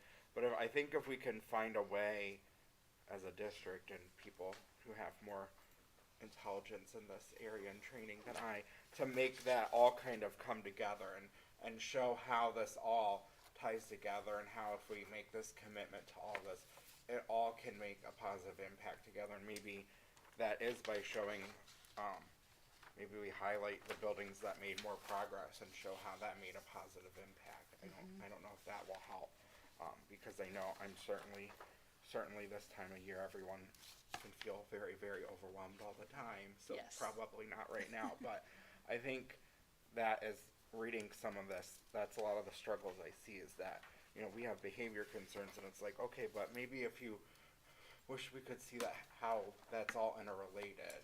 But when you're just dealing with that behavior concern, you don't have the moment to take a step back and say, oh, well, yeah, that's, because you have to deal with the behavior concern. Yeah, when you're So, stuck in that reactive yeah, cycle. certainly, It's hard to move that's upstream. not the time to ask somebody to take a step back and try to think it through, because you need to handle the present. But I think if we can make it make sense and show how, if we tie this all together, it'll make an impact in so many ways, and it could actually improve the culture of our buildings, which is what we really need to do. Yes. I think then we can really show the value of it to our staff and get the buy-in that we need to make positive progress on that. I'm not saying that our staff are not doing work. I'm not trying to be critical of them. I'm just saying it's a lot, and then it's very easy to just feel like we're asking more and more and more and more. Yes. So that's a nice tee up for our next presentation. Were you helping me, Mr. Gomez? Because one of the things we really feel like missing, and I don't want to get too much into things before we start our presentation, but like that tier 1, teaching the students the skills that they're lacking to be able to manage their behaviors and all of that, has been missing. So we hope that some of what we're going to talk about in this next presentation will help fill some of the gaps and not make it feel like one more thing, but providing our staff with the resources they need. So I have some guests that are joining me for the next piece of our presentation. I'll have them introduce themselves. I'm not sure if everybody knows our two of our wonderful school counselors, but they're here to help. Hi, I'm Crystal Gluting. I'm a school counselor at DeWitt Elementary School. This is my 15th year in the district. I'm formerly a math teacher at our high school, and I have been a counselor at DeWitt, and also I was a counselor at Preston. And I am Emily Smith. This is my first year in Cuyahoga Falls. I'm at Price Elementary and Preston Elementary. It is my 9th year as a school counselor. And Kyle Spreitzer was supposed to join us. He is the 6th grade counselor, so he's at Roberts and Bullock, but he had something come up, so he couldn't join us last minute. But he was certainly a part of putting this presentation together, and he was. We shared this at Ed Services, and he was there for that. So we will kind of just dive right in. This is sort of our plan to propose some resources. Tonight we'll talk a little bit about the why, which we started to dive into. We'll walk you through the year-long process that we've been kind of diving into various resources to look at what are best practices and what are our options, with the end goal to have some recommendations so we have kind of uniform resources across the district. So we'll walk you through all of that process, then we'll highlight the resources we would like to propose to be adopted. We'll share some of our staff feedback so that you know it's not just the 3 of us, but that there were other voices that were heard throughout this process, and then finish with some next steps. Oh. I never get along with this clicker. So understanding the why, I mean, I think we started to dive there a couple minutes ago, but really we know best practice is to have a unified Tier 1 resource, so that our students across the district are getting the same skills and lessons, no matter if they go to Lincoln or if they go to Richardson. We know that they're receiving the same social, emotional, and mental health lessons and support. So we primarily focused on K-8. The research tells us that explicit skill building is really most effective in the younger grades. And as the students get older, that sit and get from adults just really isn't quite as effective. So that's why we have sources of strength at the high school you heard about a few minutes ago. That's really what the literature says is most effective for SEL as the students get older. So we really set out to focus on K-8 and hoping that some consistent Tier 1 resources would really help with a common language that all of our staff and students develop in common skills. So no matter what elementary school they went to, when they go up to middle school, they've all sort of had the same exposure to the SEL and mental health supports. So anything I missed on that, ladies? Okay. All right. So this was our timeline. We got together, the K-8 counseling and social work team got together about a year ago. Went through the process, you've heard us talk about the comprehensive school counseling plan over the last couple of years. One thing we really noticed in developing that was this lack of Tier 1. People were pulling resources from every which way everywhere. And they're great resources, but they weren't consistent. So what Crystal was using would may be different than what another counselor was using, and so that was really evident through that school counseling program work that we needed to really adopt something district-wide. So we dove into what are ODE best practices, what are some of the nationally recognized programs that we should kind of dive into this school year. So we identified, I want to say, around 15. And over the summer, we gathered some additional information, met with reps, and just kind of identified from there, when we came back in the fall, what are our top choices based on the information we gathered over the summer. We narrowed it down to about 3 or 4 in August, and then in September, we started piloting those resources. So that looked like every couple months, we'd try a different resource, which I know was tough on our counselors having to switch resources, but really the only way to know if it's what you need is if you dive in there and start using it. So they were gracious enough to do that all school year. And then we got back together the end of April and really reviewed everything that they had done over the course of the year to try to come up with some recommendations, which is where we find ourselves today.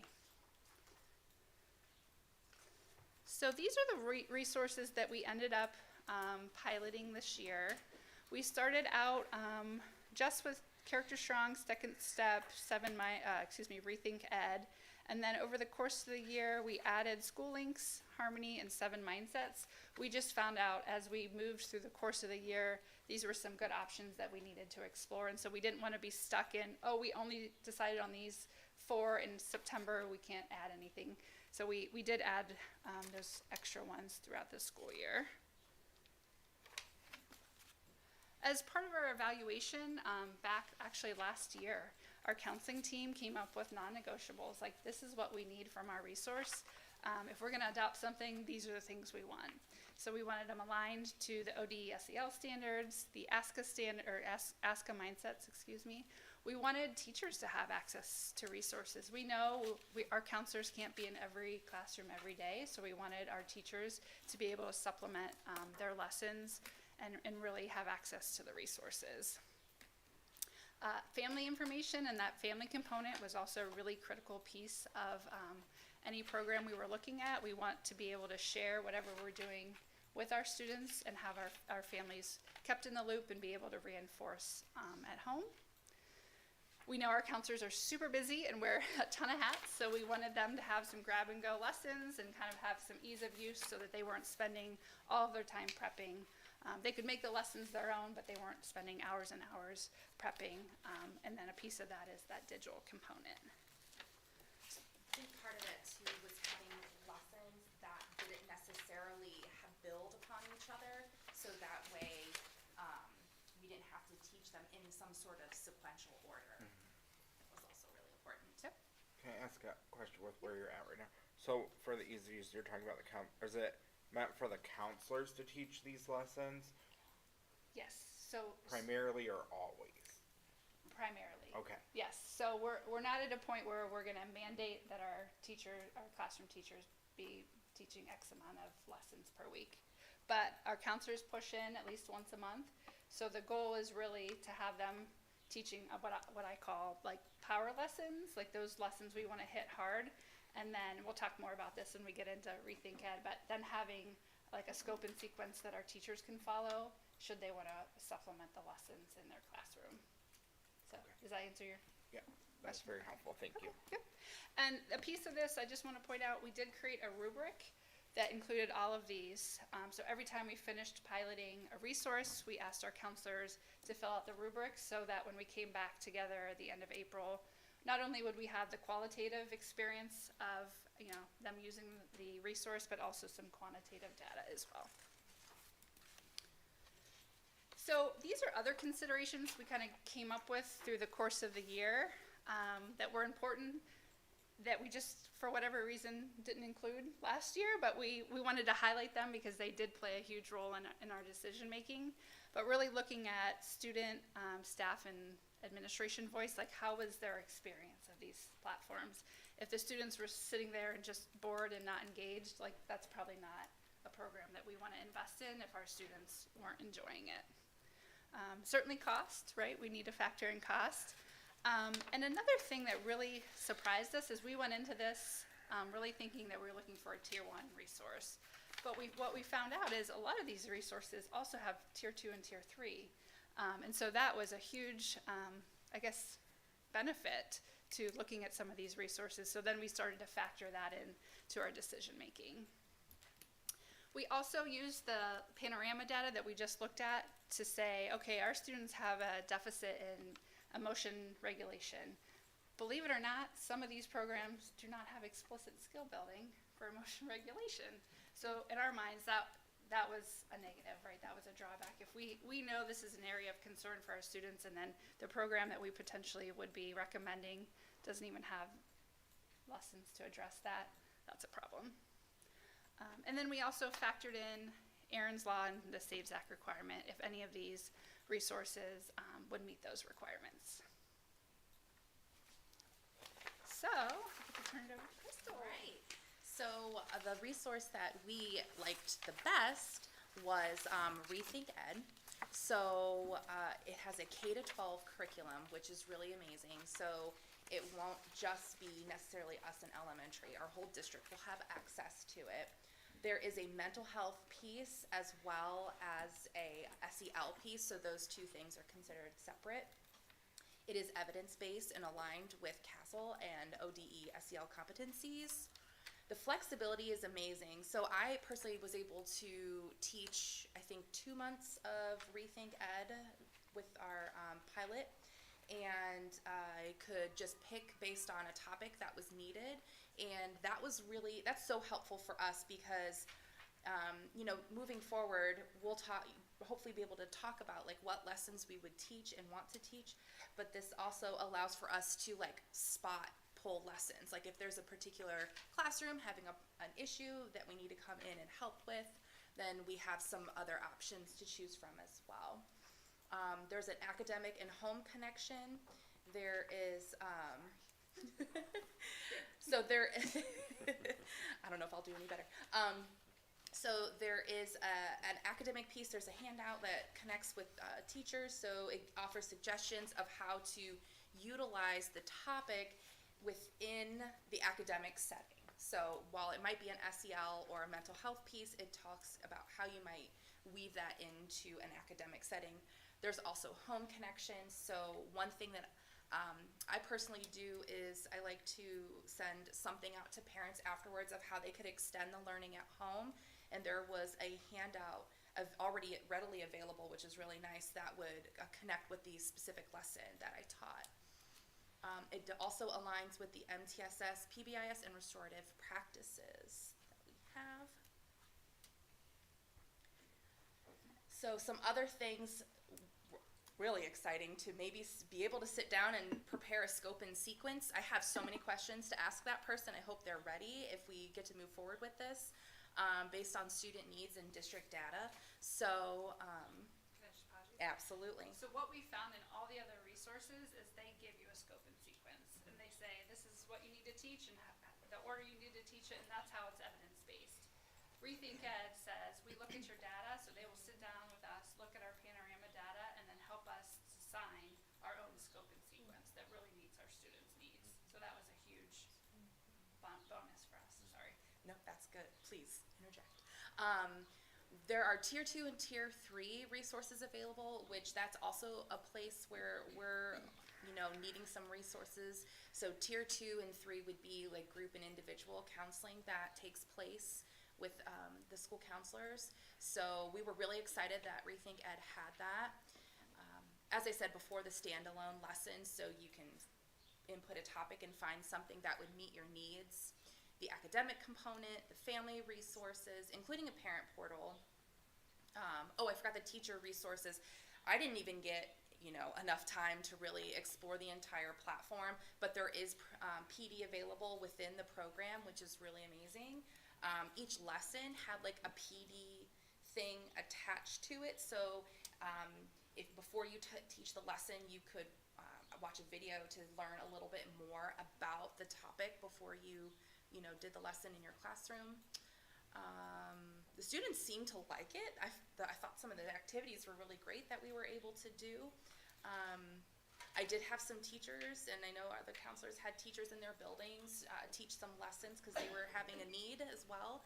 And as stated before, there is an SEL and a mental health component. And as per our panorama data, you can see that we really need to support the area of like feeling identification, emotion management, and things related to that, which some of the other programs did not have that available. When they do the scope and sequence and look at our data, like our panorama data, will we also be able to have them incorporate like our discipline data to see like how are these feelings manifesting into behaviors, and use that to also inform like what lessons we might need? I think it's up to us what Okay. information we share with them. I think that would be So, interesting yeah, as it's a well great too. suggestion, yeah. Yep. I'm ready to throw all the data that we have at them and Yeah. see what Yeah. what they can come back with. And we threw that wellness image up there, that was in our DLT presentation as well, but really we just felt like this, of all the programs we've looked at, this really encompassed all of these different components that we're trying to address to improve student wellness. So here's some of the topics. So you can see the yellow is the SEL topics, the blue is the mental health suite. just from personal experience, you know, anxiety and depression has really upticked since the COVID-19 pandemic. I have had the privilege of being able to go from 2 buildings to 1, which has significantly reduced my caseload, but I will tell you that that has not reduced my busyness. Still lots of need from the students, especially in those areas. As far as, you know, some of the panorama data, you can see that emotions, empathy, relationships, those are all really great things that would be included. Another resource that we're really excited to talk a little bit about is a free resource, which is Harmony, and it is a Castle Select program as well. So this is separate from Rethink Ed. There's grade-specific lessons, stories, games, songs. Harmony has 4 units, which is why it's kind of a supplemental that was like right in order to be taught. But we thought it could be a great supplemental for some tier 2 supports. I'm sorry, did you have a question? I'm sorry, I should have asked this before. What does CASTLE stand for? Castle stand. Center, the SEL is social emotional learning, but center, Oh, the SEL is, okay. I can't come up with it right now, but it's like the gold standard. They really are the gold standard in educating folks about SEL. They've been doing it longer than anybody. Before it was sort of a hot topic in education, they've been doing the research. So it's like it's a program or like a theory, or It's an organization. organization, okay. Yeah. And I'm sorry, I can't come up with it. Collaborative. Thank you. Thank you. Thanks. Sorry, I'm in my downstairs brain. I couldn't come up with it. So I put you on the spot, okay, thank you. Yeah. So the Harmony. So the focus is on creating the positive and respectful learning environments. So again, we thought that this would be a great supplemental to have available as well to pull from. Then our 6 to 12 folks have been utilizing School Links a lot. They focus a bit heavier on the academic and career piece than we do at elementary school. So they've been utilizing it to address the academic and career needs. There's pre-built activities based on student needs and area of interest. And we already purchased that, so it would not be any additional, but they just, especially our middle school folks, felt strongly that as they've been using it more and more this year, they want to make sure that they're incorporating it in the comprehensive school counseling program. So, and we really know there's no perfect program, so what we're hoping is Rethink Ed can be a comprehensive tier 1, and then knowing that SEL at times can be a hot topic, we want to have resources that our staff feel comfortable using because they know they've been vetted and supported by our board, so that they're not having to pull resources just from wherever, that these are ones that we as a district are saying that are approved. So I mentioned looking at cost was also an important factor. Rethink Ed is sort of interesting in their pricing. If you are under 5,000 students, it's actually more expensive than if it's over 5,000 students. So for us, we would be able to get the program for all students, not just K-8, but K-12, and the price is $32,500. We have budgeted that into our Stronger Connections grant for year 1, and then not really knowing the status of that grant moving forward, we would propose to use some of the Success and Wellness funding moving forward. So that price would give all staff and students K-12 access to the program, as well as unlimited professional development, not only the professional development that lives in the portal, but also they will come out and do professional development for us. Even though it's a national company, I won't bore you with why they have lots of people locally, but they do, and so they're very excited. They're in Medina and Cuyahoga County, I think, so they're very excited to come and do some things on site with us if it's approved. Yes, unlimited, and then unlimited family access to the resources and trainings too. So all the trainings that the teachers have access to on various topics, anxiety, depression, things like that, our parents could also have access to. Is Is it a website or is it like an app or? It's a website. Okay, so Yep. then you would have like a password you sign in under and have the lessons underneath it.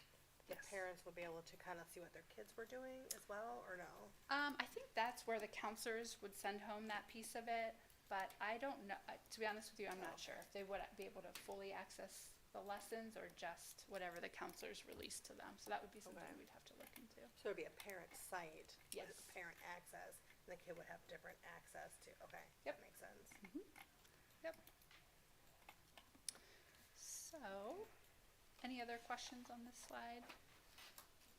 Are there other districts that are currently using this that you've networked with and gotten feedback from? So we know Lakewood is using them and Berea is using them. Is what if I'm remembering correctly. So we have not reached out to them. We can, but they're the two closest. Is that just the Rethink Ed and? That's just the all Re- three there? Just the Rethink Ed. Rethink, Mhm. okay. Yep. I will say, I made a post in a Facebook group that I'm in for school counseling, for elementary school counseling, and I had like over 200 comments on it, and Rethink Ed was an overwhelming majority of a recommendation. There was a lot, and there was a couple of the other programs that we piloted as well. This was just the one that we thought fit our needs the best. Toledo uses it too. I'm sorry. Toledo uses it too. Toledo uses They adopted 7, and then they let their schools pick which of the 7. I asked my school board group if what resources they use, and Toledo was one that said they use this. And the school links, is that also for, what exactly is school links for? Is that just one facet of it that we're using? Yes, so Okay. they do not have like an SEL curriculum per se, but they have activities that students can engage in to help build self-awareness. So an example might be, a student can take a survey to learn about their learning style. So that's not an explicit sit and get learning your skill building, but the student, by doing that survey and then reading about their learning style, is developing self-awareness. So that's sort of what that looks like as the kids get older in schoolings. So school links that is the program, it's not something else that we're all, and that is something else that it does? Do you know what I'm asking? I'm sorry. I'm sorry, go ahead. School links is your learning, you're taking the quiz for the learning style and then you're reading about it. That's what that encompasses, or school links is part of a larger program and that's just one facet of it? It's part of a larger program Okay. that our 612 folks are already using pretty comprehensively for scheduling and Okay, all I of- saw the 6-8 and that's what was throwing me off.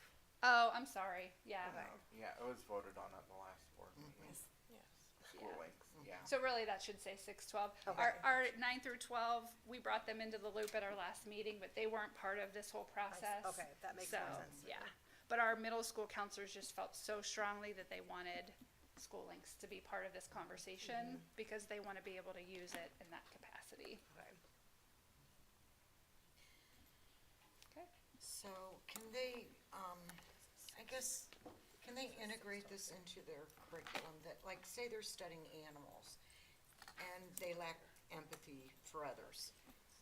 Can they bring some of these things in so that while they're studying animals or different people or whatever, they can use some of these to bring it in?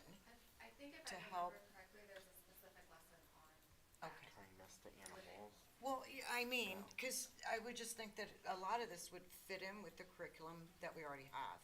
And especially if they're reading more and writing more in the elementary and middle, I think they could write about it, journaling, and talk about some of these things and use those maybe as journal topics with the special unit. I think there's a way you can weave it in. Is that, okay.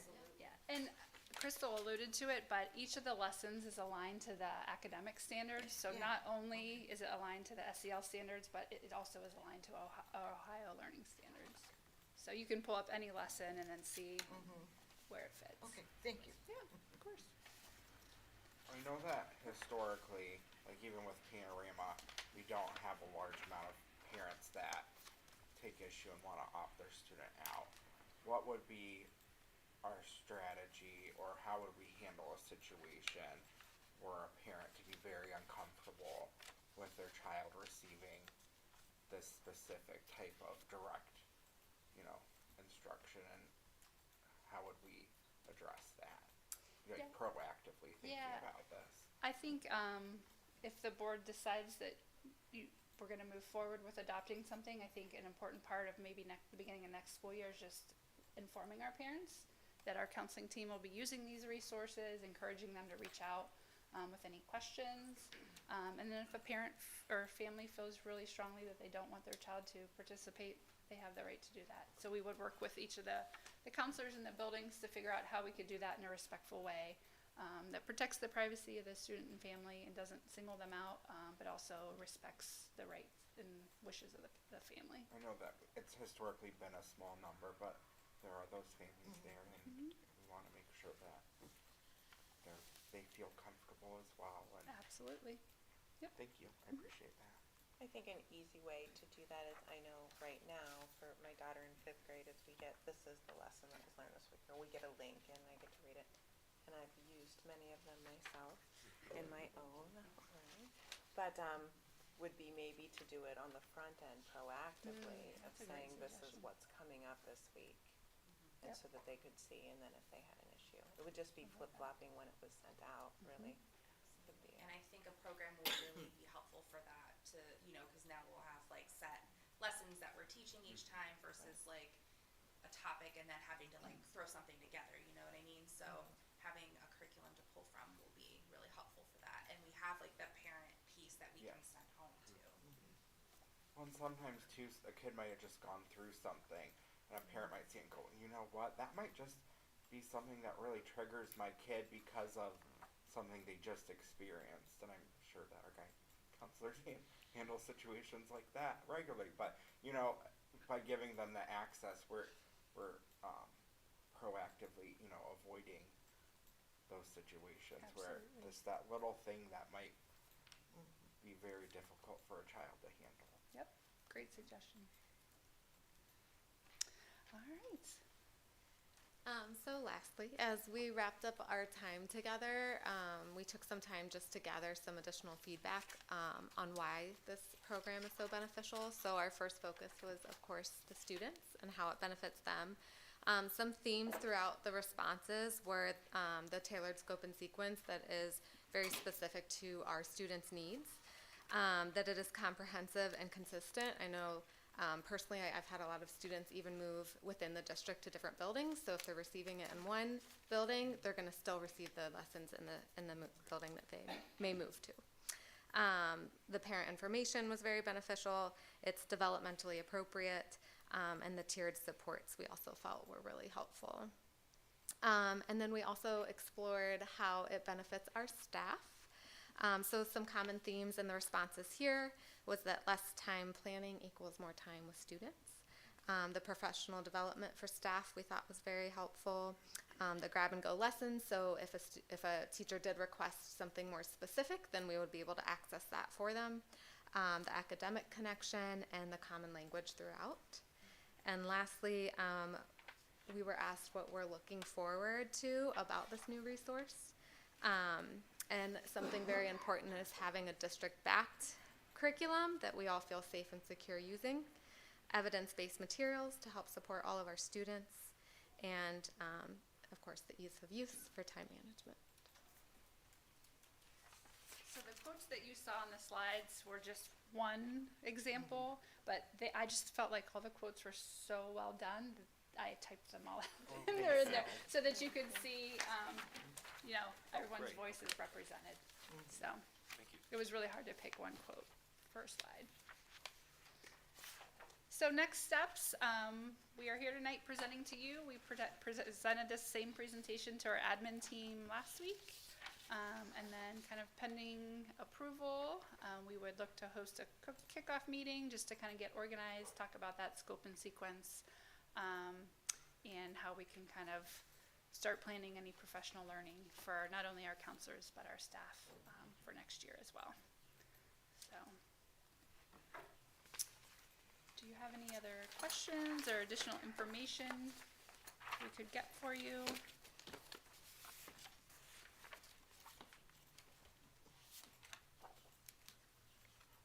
My main question was answered in your presentation. I always appreciate when you can find a magic way to do that, so thank you for that, Mrs. Warfel. If this is a first read of a curriculum adoption, if people in the community, they always have a right to review resources in the state of Ohio. It's their right under the law to review curriculum resources that are under review by the board before adoption. If a community member wanted to review any of this, should I direct them to you in the meantime? So if anyone wanted to review this before it would be up for board vote on the 24th, they can reach out to Mrs. Merkel to review these resources, because that's their right within the state of Ohio. And all of you should have received Yes. demo login information to review Rethink Ed and Harmony. I appreciate it. Thank you all. Thank you for the work that you all did this year. Thank you for what you do for our students.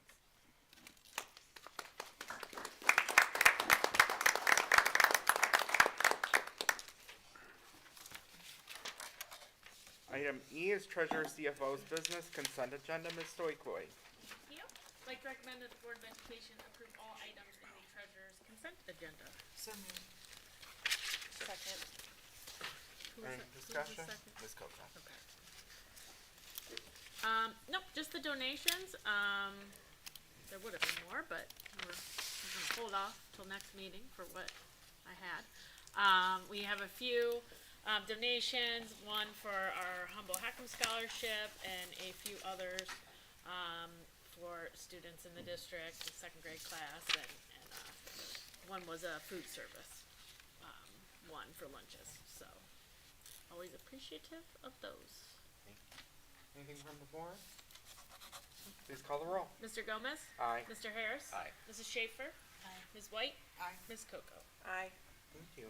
Item F, your comments, Ms. Stoikloy. Yep, just real quick, last week I got to go to Lincoln to be part of the loan board for Lemonade Day.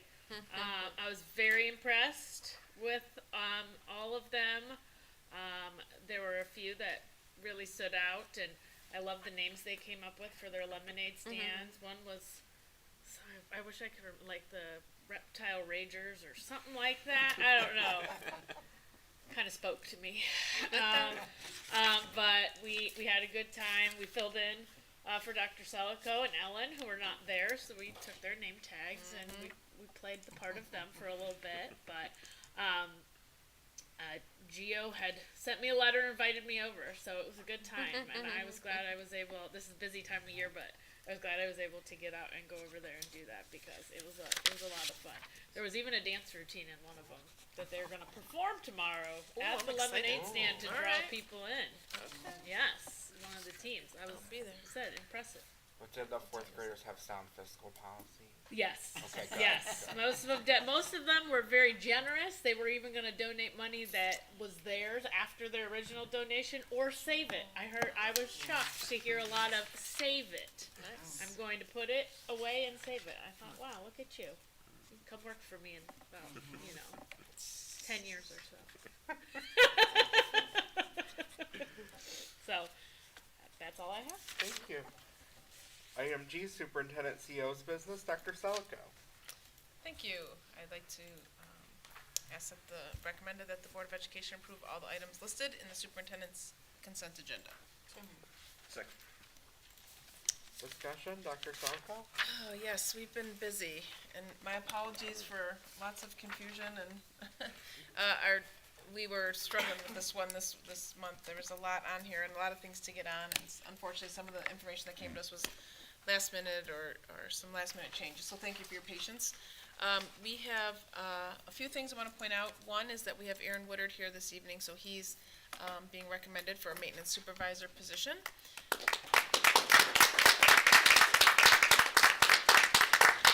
They're clapping a little prematurely, Aaron, because you haven't been voted on yet. But, all right. So. He knows we're not stupid. We're going to vote. Yeah. And he got Oh, nice. I like that shirt on you there, Aaron. Looking good, looking good. All right, so next we have Jason Smith. I'm sorry, there's a reason I'm bringing him up. Is because he is on there as a resignation for the subsequent item that you'll see later on. Here is that he will be recommended for another position, so that's why he has submitted his resignation. And then we have some routine items as it relates to the limited contracts. Those are just routine every year. And then we have some service agreements with the ESC for various positions in which we hire for. And then we also have to commit to a plan that we're most comfortable with, which is the one we've gone with many times in the past, which is Plan B. And then we have other contracts that I'm going to defer to the Navigate 360, which is related to security. I'm going to ask Ryan and maybe Mr. Smith if he wanted to comment, because they are currently using it at the high school. It's an app for safety. And then ask Mr. Bugatti to talk about the couple contracts that are there. So if I may, Ryan, if you want to share a little bit about Navigate. I'll start. Jason uses it all the time, so he'll be the real expert, but I'll start and let him finish. Navigate 360 is what's called an emergency management suite. It's a software package that rosters with our student information system and has an app that goes onto our staff's phones. And within there is a great capacity for anyone to initiate a drill or an alert, to practice drills, to log drills, to reconcile where children are and where they should be. So you can, if you have a kid from another person's class, we can start to monitor where children are and communicate with our staff in crisis situations. It also allows us to communicate with our police. Officer Davis is in that application as well. So it gives us better communications and situational awareness and ability for our staff to have information during an emergency situation. And it's a highly requested application across. It's used heavily at the high school now and highly requested at all of our other buildings. And Mr. Smith, is there anything I missed or overstated or anything? No. I pretty much hit the nail on the head. The biggest thing, and we always talk about, creating a culture around safety, and I think the Navigate 360 app provides and empowers our teachers and our staff members essentially with the ability to, this building, the high school is over 300,000 square feet, and anything can happen anywhere. And when we have staff members that feel empowered, that they can activate a response, I think that just adds to creating that culture that we really want of safety. And obviously we know that it is incredibly important for it, as we see with the panorama data tonight, and just the academic growth in general. So we fully support it. The high school staff fully supports it. Ryan touched on the ability to locate students at any time, and if you have a student that you pulled into your classroom or to your space for any reason, just being able to know where everybody is, or if we have to go back into the building for somebody, it's just an incredibly comprehensive tool that we really appreciate using in the high school. I have one clarifying question for you, but I'm going to ask it offline because it's kind of detailed and safety-wise, I don't want to answer. Understood, it in yes. public, so, but no problems with the contract. Okay. Yes, Fulton and Associates will be doing our testing and balancing for our new 6 to 12 project. It includes the heating, air conditioning, and water systems. It's nothing more than measuring and adjusting those systems per spec, per TDA or architectural spec. If it's done right, it's only done one time. It doesn't have to be done again. And it will just ensure that we have consistent temperature, water flow across that very large 370,000 square foot building. Do you want to comment on the GPD? Yes. We see that we will need a bus expansion when we do start busing high school students and those parochial schools that are within 30 minutes of us if they request it. So we need to expand the green space that we have on the corner of Vincent and Front Street. And in doing that, GPD will come in and create a scope of work. They'll bid that. They'll actually help us with going out to bid for that scope of work. And in addition to that, they will be visiting the site to make sure that the work itself is done correctly. So they will handle it from the very beginning to the very end of the project. And then you have one more. I have two other things, yes, thank you. I just want to point out that one very important piece here is that we have our graduates listed there. It's generally a tentative list, hopefully that we add some few last minute grads that we can get to walk across the stage. And secondly, we have some folks listed there for continuing contracts. I believe Mr. Geis is one of them, so he is still here.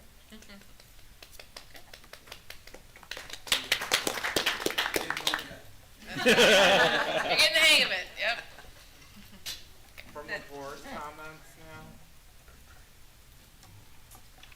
There's a lot. Yeah, well, I know, there's so many. Keeping you busy. I'm just excited for, Mr. Woodard and, Mr. Smith and for everyone. We have a district full of people that have proven time and time again that they're professional and that they're here for the right reasons and they care for our students and they align with, the vision that our district has, and I'm just appreciative of all of you.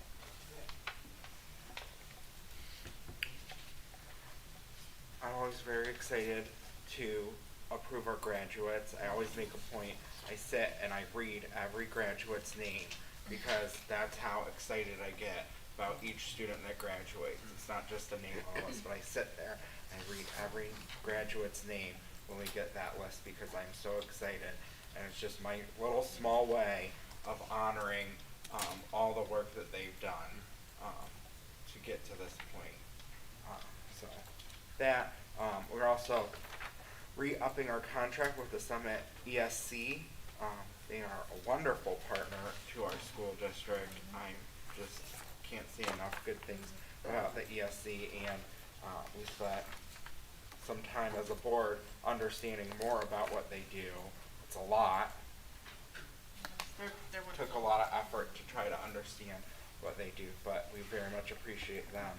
And then I also wanted to comment on Mr. Woodard that it's a well-deserved promotion to be formally the supervisor. I think in a lot of ways you were doing all of this anyway, I think, without the title. But we appreciate you nonetheless. You are somebody that we all very much value. So we're excited to see you in this. And you came, so once we vote, you have to come say stuff. That's part of the deal.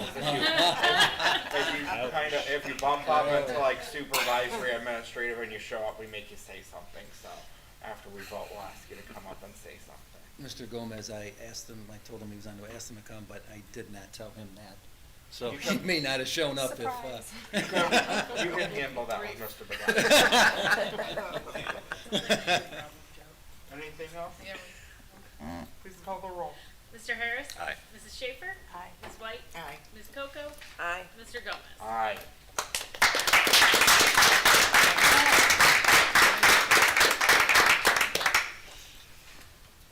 You have to come to the Yeah, mic. come on. Regardless of your vote, my heart's in this district. I've been here for almost half my life, so I'm not going anywhere. I will guarantee you 110% if that's the but I appreciate it. I appreciate all your confidence and support, recommendations from Mr. Begay, Superintendent Treasurer. And thank you. Thank you. We have one for you and one for your spouse, because we're smart and we understand I that think my spouse. spouse will get two. Spouse is the sacrificial one. Thank you.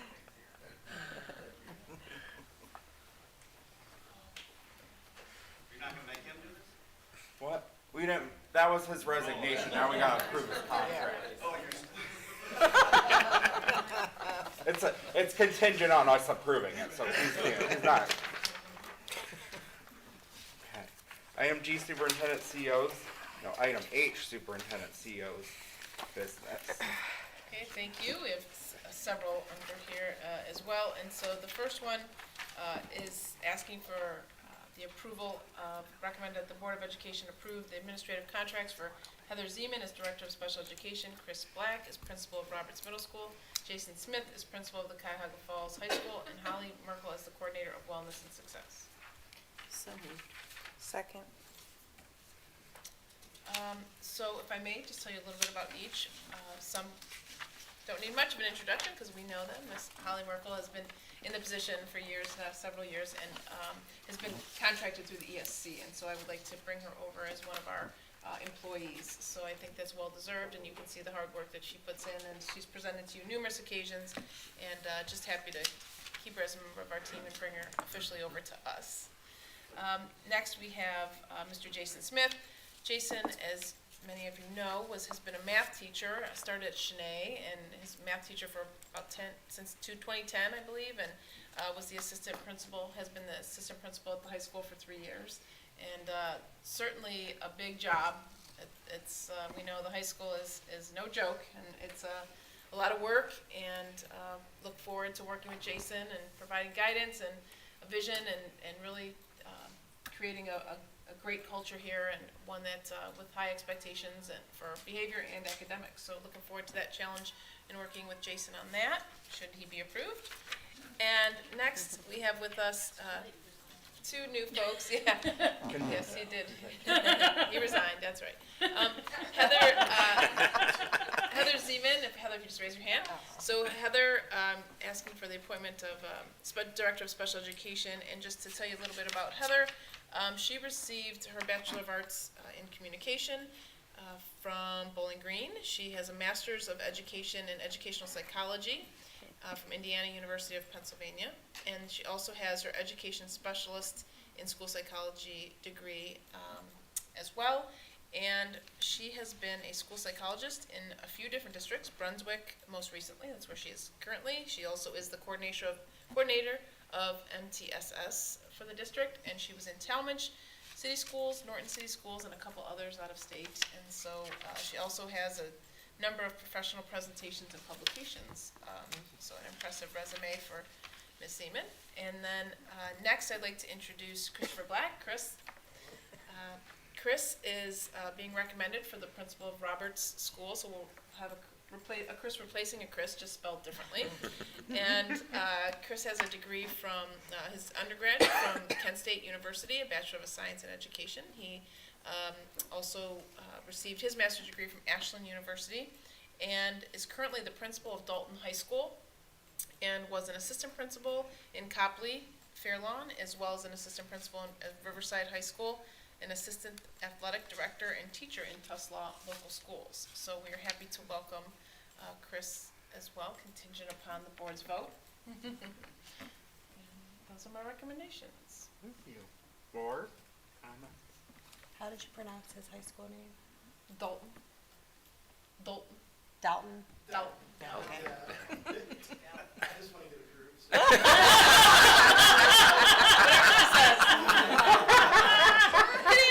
Whatever you say. How does it really? Dalton. Dalton. See, I'm not from this area, clearly. Is that not where the Schaefer fence? No, but they do have a Darriette. A what? Darriette. They'll let you know if you call it Dalton. If it's not Dalton, if you call it Dalton, Get in trouble, huh? I've gotten in trouble. Well, I think we're very, very excited to keep two people we've gotten to know very well over the years, and Mrs. Merkel and Mr. Smith. We're excited to continue to get to work with both of you, because I think you know how much we value the work that you've both done in your time here, and we're excited to get to know Ms. Zeman, okay, and Mr. Black, that one I'm confident. And get to know you both as well, and we look forward to what you bring to our district. Please call the roll. Ms. Schaefer? Aye. Ms. White? Aye. Ms. Coco? Aye. Mr. Gomez? Aye. Mr. Harris? Aye.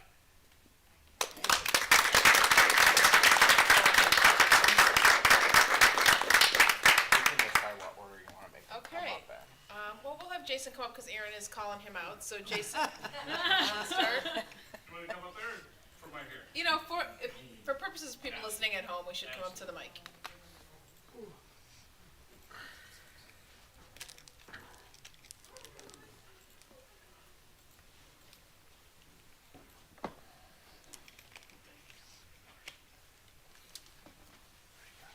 Okay, I just want to start off and just say thank you to the members of the board, Dr. Selko, everybody that has kind of supported me throughout my career. I spent, as stated, most of my career here in Cuyahoga Falls. I was at Cheney for a few years, but I've had a wonderful and unique experience as I started my student teaching here. I student taught math, then ended up a long-term sub in this building. Ended up at Cheney for a few years, but came back here as a high school math teacher. I got the opportunity to coach football. I became the department chair for mathematics. I got to spend a year as a dean of students, and then the last 3 years as assistant principal. And now incredibly excited, looking forward to continuing to serve this great community, our students, our families, certainly our staff in a new capacity. So again, I want to thank everybody here. I really appreciate this opportunity. I welcome this challenge. I know I've had a lot of help. One thing, for those that have worked with me, you'll know, I'm never afraid to ask questions. And the wonderful thing about this district is there's plenty of people here that are more than happy to answer them. So I've had a wonderful experience. Again, I can't tell you how excited I am to continue this, and I have to thank Allison Bogdan, as worked with her in a number of these capacities over the last 10 years, and her leadership and her willingness to trust me, to challenge me, and just really build my leadership capacity is probably one of the biggest reasons I'm where I am right now. So thank you, Ms. Bogdan. I really appreciate everything you've done. And again, thank you. I'm really excited and just happy to get to work. Thank you.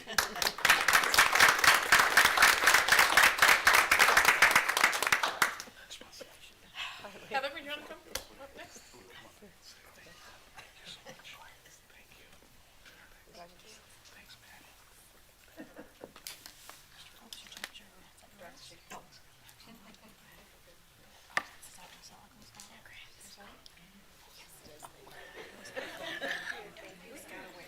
It's on the floor. Good evening, everybody. It is so nice to be here. I want to thank Dr. Selico for her introduction and then the board for their approval. I'm very excited to be a part of Cuyahoga Falls. I have over 20 years of experience. I've been in rural, urban, and suburban districts, and I have worked in school psychology for the most part, a little bit of the MTSS coordination, so really working at Tier 1, Tier 2, Tier 3 supports. Super excited about the presentation earlier tonight. I'm very much a data nerd, and I love to learn, particularly all of these programs that are supporting our students. I am very excited to start this journey, moving from school psychologist into the director of special education. I feel like I've been preparing for this for a long time. So I am super excited. I'm excited to support the staff, the students, and our families in the district. So thank you very much. I appreciate it. Thank you.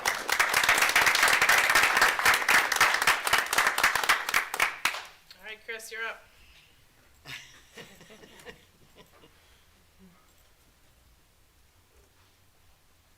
So what you missed at the beginning was they were telling about a gentleman who took my parking spot, a father of one of our principals, and I didn't call you out, but I am now. So. Thank you, I appreciate it. Mr. Black also took my spot one day. Then the next time he came back, I said, "Did you take my spot again?" He said, "No, I knew. I parked way down there." So. Yeah, I parked in a whole completely different parking lot. I would like to also thank Dr. Selico and the hiring committee for giving me the opportunity to come to Cuyahoga Falls. Also the board, thank you so much. You know, I didn't really prepare a speech, and I've been busy doing my graduation and stuff back home, but just I think what you need to know about me is I'm going to be someone that cares about your kids. I mean, if anything that I can come up here and tell you about my experiences and my time, what I do is I care about our kids, and I will do anything I can to make sure that our kids are safe and that our kids are learning to the best of their ability. So you'll hear me talk a lot about building relationships.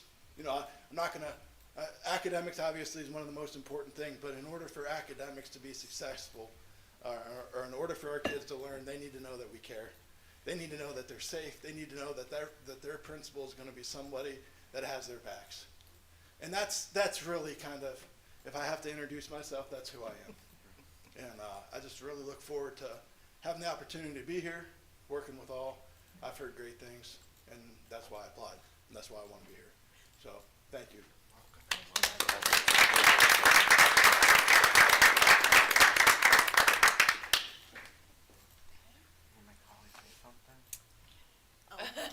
Holly's like, I spoke enough tonight. She loves this. Would you like to come up and say some remarks?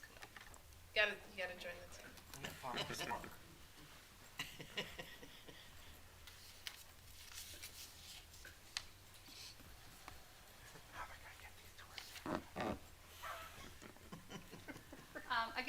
also just like to thank Dr. Selico and the board for trusting me in this position. I spent, as most of you know, most of my career in direct practice as a social worker, and then was hired by the district through the ESC 5 years ago to still work with kids here at the high school, and I loved it. It was like my dream job.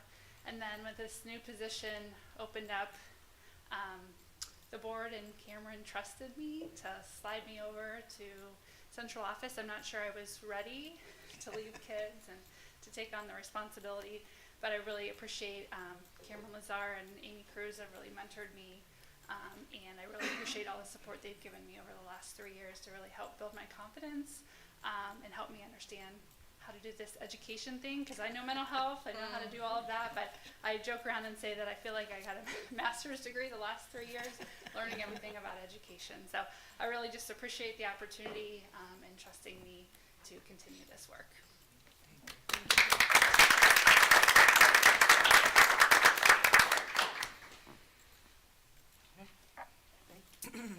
Number 2 is related to the action you just took, which is recommending that the Board of Education approve for up to 10 days prior to July 31st, 2023, for Mrs. Heather Zeman to serve in a consultant capacity as the Director of Special Education at a per diem of $378, and up to 10 days prior to July 31st, 2023, for Mr. Christopher Black to serve in a consulting capacity as the Principal at Roberts School at a per diem of $439, and up to 10 days prior to July 31st, for Mr. Jason Smith to serve in a consulting capacity as the Administrative Principal at Cuyahoga Falls High School at a per diem of $384. So moved. Second. Any discussion? Please call roll. Ms. White? Aye. Ms. Coco? Aye. Mr. Gomez? Aye. Mr. Harris? Aye. Mrs. Schaefer? Aye. Thank you. Thank you. Item number 3 is the first read of the student handbook for Cuyahoga Falls Middle School for the 2023-24 school year. So you'll have a chance to look through that. And I believe you were provided the changes from Ms. Dudones, which I appreciate her facilitating that. Thank you. Okay. And secondly, then same first reading for the student handbook for the Cuyahoga Falls High School for 23-24 as well. Same. If we have any questions, you want us to send those to you? Sure. Okay. Yep. Thank you. And we did go through them as well, and I was part of that process. Ms. Dudones. Thank you. Number 5 is 2 things here this evening. We'd like to present you with a little presentation on Parent Square. I know there's been some discussion around this. We would like to vote on a contract for services, but also understand we'll entertain any questions that you have. After, I think Christine and Ryan will both give you, I don't know who's taking the lead, but a presentation. I think you're going for You wanna, recommendation. and it is okay, if you'd like me to do that this time, I can. Okay, it is recommended that the Board of Education approve the contract between Parent Square and the Cuyahoga Falls City School District. So moved. Second. And then to lead off the discussion, they're gonna give the presentation. Does that work for everybody? Absolutely. Okay, there we go. Ms. Stewart and Mr. Hutch, thank you. I'm going to start us with a quick video, just kind of an overview, a 2-minute video of the product and the platform to give you some background. And building our own service, managing. Busy, and they're getting school information from everywhere. Teacher apps, school texts, email newsletters, district calls, backpack flyers. Too many methods, too many places to look. Schools don't know if they're getting through all this clutter and noise. Who's saying what? If family contact information is current, and who's not being reached? Wouldn't it be better if everything was in one place? So you and your families can be sure nothing and no one is missed? It's time to get organized, to get unified. Welcome to Parent Square. Parent Square unifies family communications from the district office to the classroom, all in a single platform. From district-wide alerts to individual parent-teacher messages, Parent Square's communications tools are built to work together, not piece together. Staff have to learn only one system. Parents find everything in one account. It's more than messages. It's also school services that rely on two-way communications, like filling out forms, scheduling conferences, excusing absences, and responding to progress reports. All fully integrated so parents can reply by web or app and miss nothing. Administrators also miss nothing. Usage and participation reports let them know who's not being reached and help improve communications equity. And they can trust contacts and messages will stay private and secure. Schools also increase engagement and family connections with ParentSquare's unique ability to verify and flag updates to contact details. Parents can pick preferred ways of being reached and use any of their phone numbers or email addresses to log in. That gives parents control and schools confidence important messages make it through. With ParentSquare, schools get a unified communications platform that saves time. They stay in touch with families easily and consistently. Parents have just one login account to find information and communicate with schools and teachers. They're more satisfied and involved. ParentSquare, all of your family interactions in one place. So I've been told unequivocally no PowerPoints. So no PowerPoints. I did give a video though. So ParentSquare comes about as one of the action steps from the strategic plan that was under the DEI, B, and C committee. And the reason why we found that, one of the many reasons why that we felt that this was a necessary move for our district is that right now we have many different platforms that parents and teachers are expected to use. At the elementary level, pretty much it's all Class Dojo, the way that families communicate with teachers and administration. However, when you get to the secondary level, there are teachers that communicate through Google Classrooms, through some coaches use Remind, some are Twitter, email, and the information is there, but it's very difficult to discern for families, where do I go to find this information? Currently, administration uses Blackboard Connect, which is the system to notify on a district-wide level all call systems and email blasts. It's kind of a clunky system to use, and we were looking for a more cohesive program that would just make it much easier. I was also tasked with engagement and increasing in great engagement with the community, and this will allow us to get real-time feedback district-wide and see what our families, if they are reading the information, if they're getting the phone calls, if they're not getting the phone calls, why is it? Is it a bum email? Is it a different phone number? And we can update that, and we can see real-time data. And I know that Ryan can speak to his Yeah, specialty. So when we looked at communications platforms, we had a handful of things we needed to check, boxes we needed to check. At its most basic level, we need a Blackboard Connect replacement, like something to meet that simple mass notification requirement for all of our families. So, and there are many ways you can go to do that. Blackboard Connect ParentSquare meets that. We also recognize, though, the value that our elementary classrooms. Blackboard Connect would be the mass email, mass call. No, Blackboard Connect is currently, but will go away. But that's what it does. Yes, Okay, correct. just Blackboard making Connect sure is we're all- when you get that all call, or those attendance reminders, or the lunch balance reminders, or the snow day, that's all through Blackboard Connect now. So replacing that, we also needed to look at an issue we have in our elementary schools, which is a fairly well-adapted platform of Class Dojo that fails to meet some basic compliance and privacy requirements from my perspective. We don't have any sort of way to archive the communications that go through Class Dojo. So we have a pretty significant record retention and records reproduction problem with Class Dojo. So it's not an acceptable solution for our district. It got us through COVID. It engages our families, but it's not meeting our compliance needs along with that communication need. ParentSquare brings in a very similar parallel feature set that does meet our requirements and allows us to continue to communicate with our families in the way our elementary teachers like to communicate with them. So it meets that box moving forward. Then on top of all of that, it adds these other features that we can explore and roll in over time. We don't need to go in on day one and launch every single ParentSquare feature to every staff member. The goal is a rollout that is slow and comfortable for our staff, that starts with the basics, then moves to the more advanced features as we find the need for them in the district. So that's really what we're going after. with a replacement product here. And a parent can engage with the platform as much as they would like. If they simply want to remain at the I receive text messages level, that's okay. If they want to engage in those two-way communications, that's great. The platform will translate on the fly to families in different languages, where the family can send in one language, the teacher receives in their native language, and vice versa. It supports the languages that our community stakeholders need us to support. So we feel pretty confident in the platform. And it's a very similar, I know our families finally got used to using Class Dojo.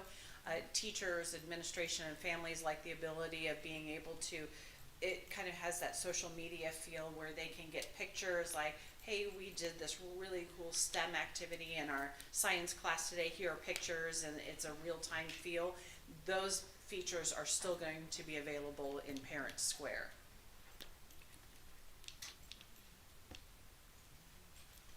So we won't need Class Dojo at all.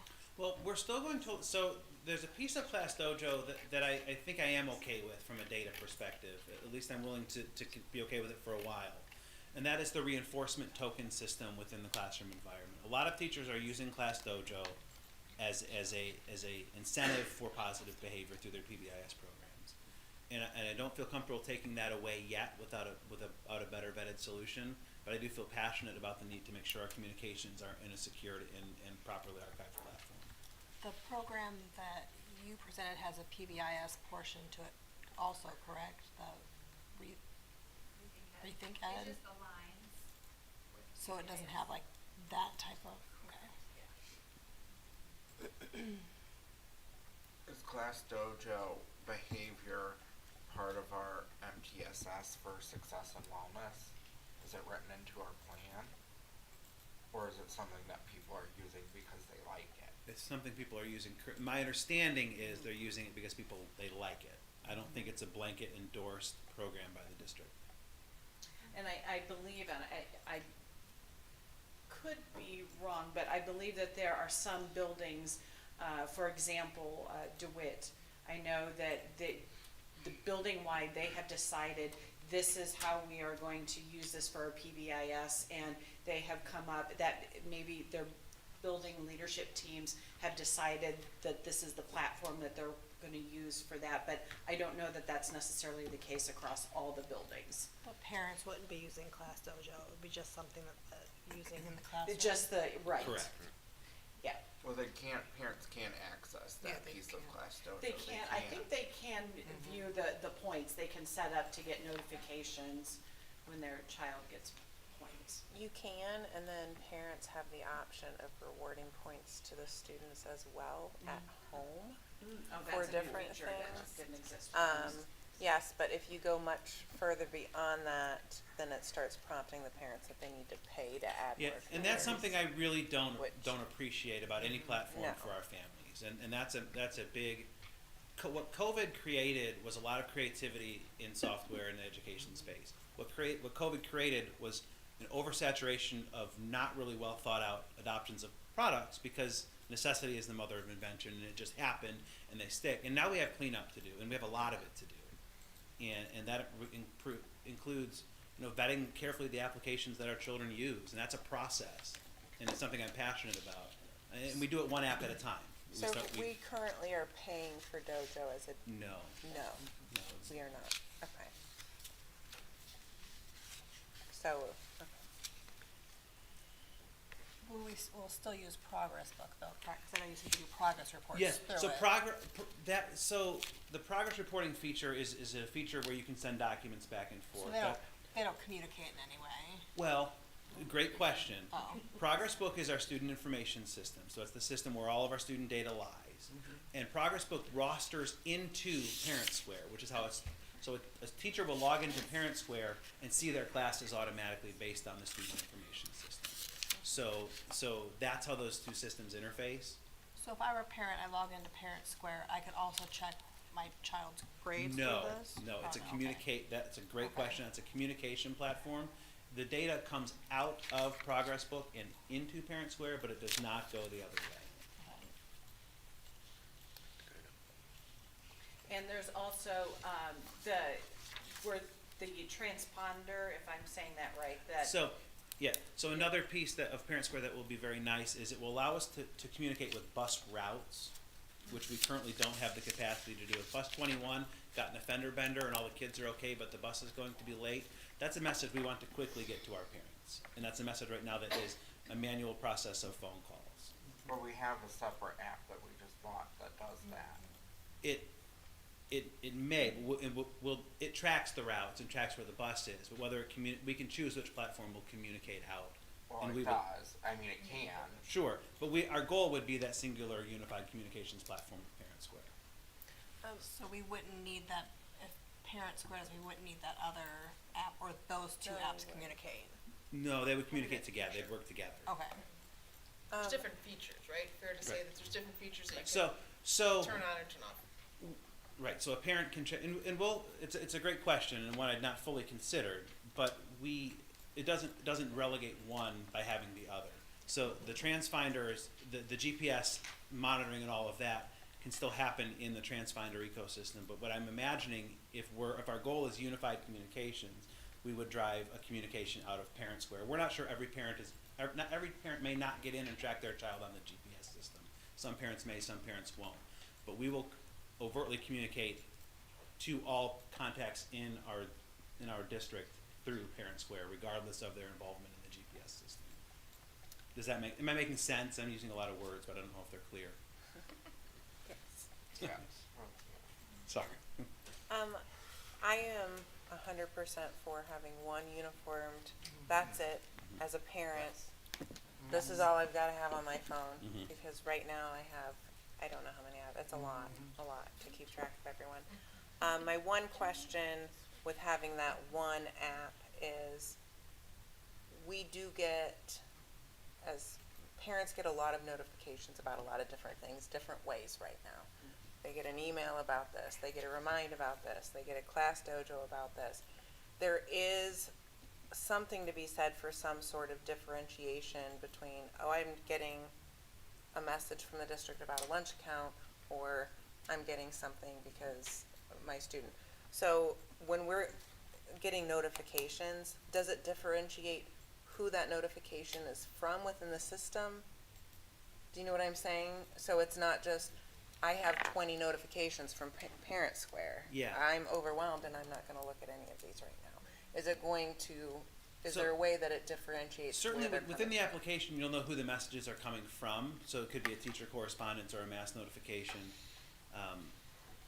But I think you will, if you're used to seeing a remind as being the cheerleading coach and a text message as being the basketball coach, you're gonna lose some of that immediate Right. recognition of the message. I wouldn't feel confident saying you're gonna have, at first glance, a very quick separation of the different types of messages, but they will be in one place. And if you have multiple children, I believe it's filtered through your children. So if Jimmy gets a message from their teacher, then you would get a notification to go in through the Jimmy messaging versus Annie's, Okay. that kind of thing. And can you have more than one attached to one email? More Yes. than one, yes. Okay. Like more than one student to the same email? Yes, it all goes back to Progress Book, which we talked about. So the contacts in Progress Book, when you create your account with that information, it knows you're connected to that child. So if your email address is linked to your child in Dazzle or Progress Book, then it already knows that you belong to that child. Or if you go by phone number, it already knows that phone number belongs to that child. And that email may belong to 3 children or 5 children, depending on how many you have, but they all connect in that way. And vice versa, 2 emails could be on the same student as well? Yes. Okay. Yep. So both, okay. Yes. That's all my questions. So if we have a parent organization, could they somehow be linked into this Parent Square if they had, like hey, don't forget our PTO meeting? Yes, my understanding is we're allowed to create guest access for outsiders who don't have district accounts to participate in things like PTO and message in that way. And then also, so like a football or soccer coaches would also be Yep. from Yes. this? That's the goal, is to get coaches onto this too. And I want to be clear, it may take athletics. us 2 years to get there. This is not, we buy this product and we're done with the work. Right. This is the platform that we do the work through. So I want to set realistic expectations, and there's a reason it's a 3-year contract. It's going to take time. And some things will be real quick, and other things are going to be culture changes, and that takes time. I guess I am now sold on the idea of the one communication system. I'm sold on that. But that's my concern, because if we are telling parents, now you need to get this new app because this is how you're getting communication, but someone's choosing not to be, an early adopter, then parents could be missing communication. I'm very concerned about the rollout on the parent side. Yeah. I mean, we can't control all actions, but I'm worried about the rollout on the parent side, and us, we're gonna sell this to parents as, to try to simplify their lives, try to get them to use the app, because it is a great convenience to have this one thing, and I'm very sold on that idea. But then if we don't have everyone adopting it, that's very concerning, because then we're losing. Yeah. Do we run into that now, though? Because not everybody subscribes to school. I really appreciate that concern. Blackboard. I think it makes really good sense. Yeah, And I think agree. where I go back to finding some comfort is at the basic level, you're going to be either getting text or phone call alerts in that system.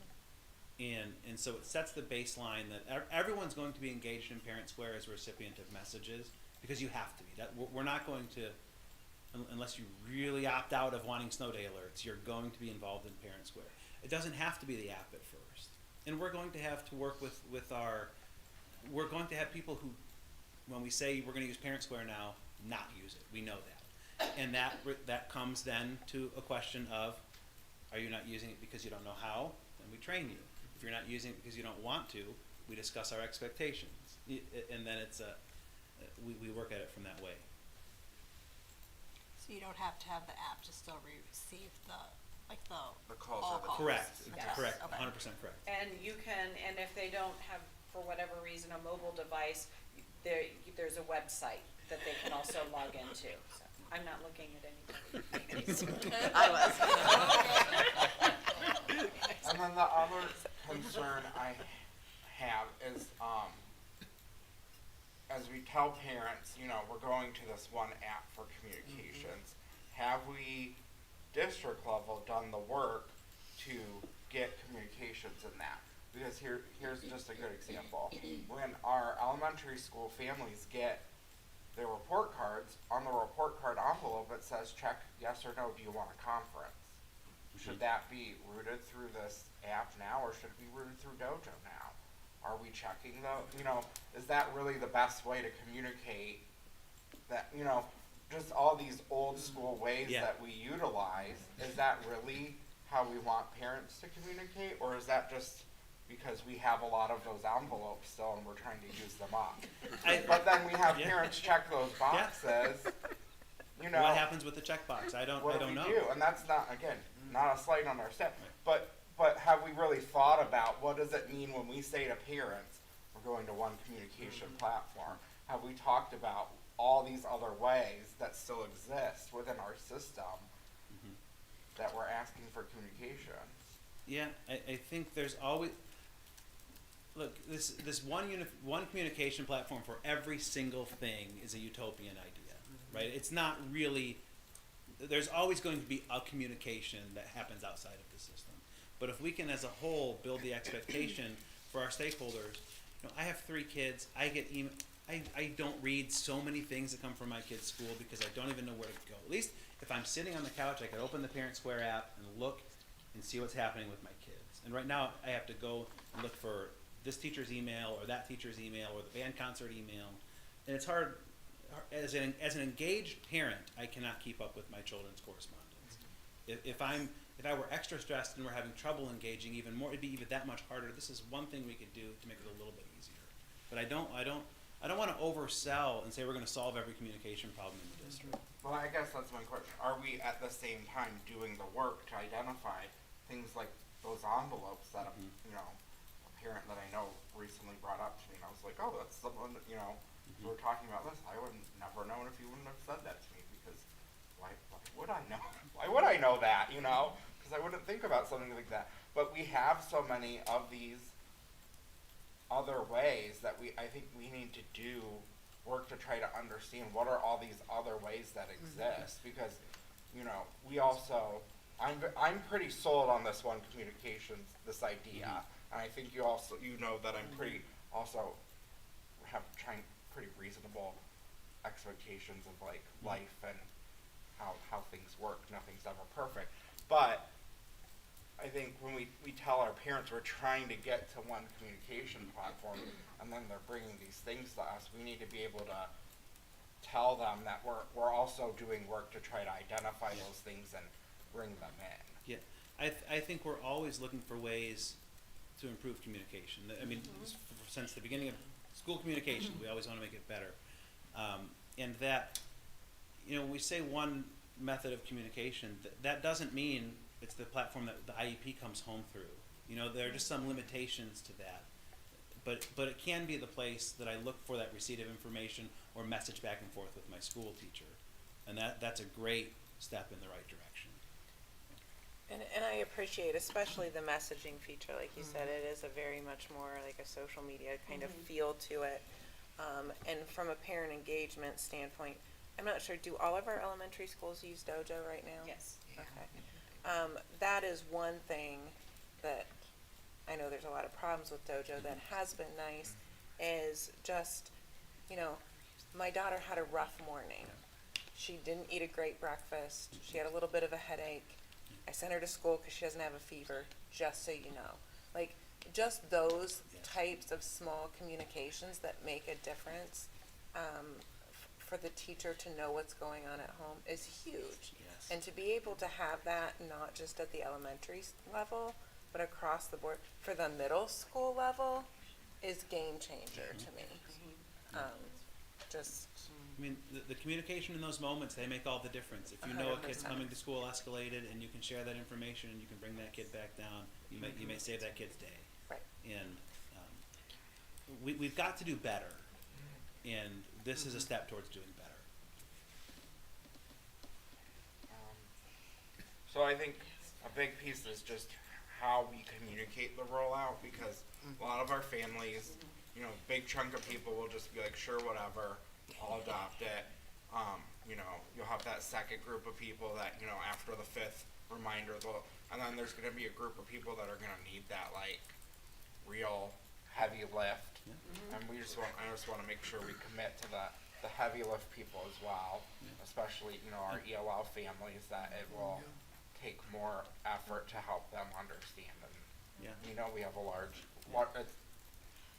it's not a heavy lift in a bad way, but it's a large population, and we have work to do in just engaging them in general. And we had that work to do no matter what. Yeah. So at least if we can try to get into one platform to do it, that helps.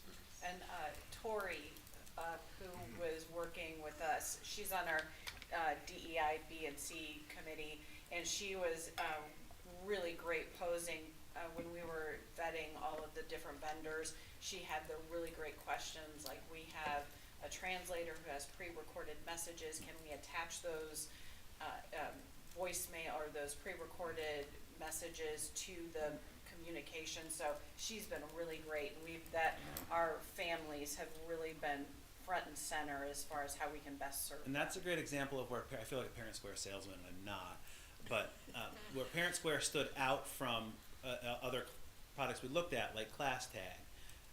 It's simple things like being able to record the native audio of our speakers and have the same message go to all people with the voice in their preferred language. Is something Blackboard Connect does already, but it's something that Parent Square was the only one we found that could meet that requirement. Well, there were two that met that requirement, but the other one didn't meet some of the other requirements. That's not a gimme feature, and that's, and we care about communicating with our linguistically diverse community. And not for tonight, but in the future, can you get us information on some of the more advanced resources that you are looking at?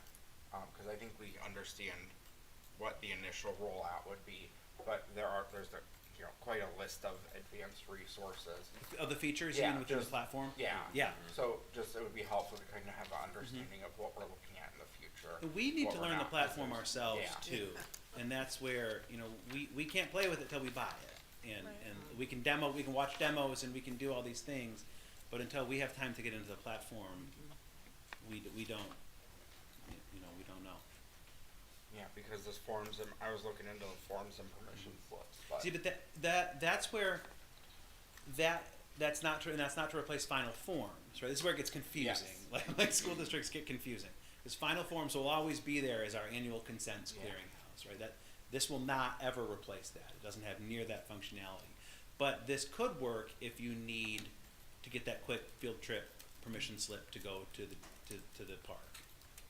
And Well, they fill out their final forms, we have. so in our district's case, yes, we have a blanket permission slip for things, but as an example, or so there's that in-class communication, and then there's the whole annual consents piece, which is different.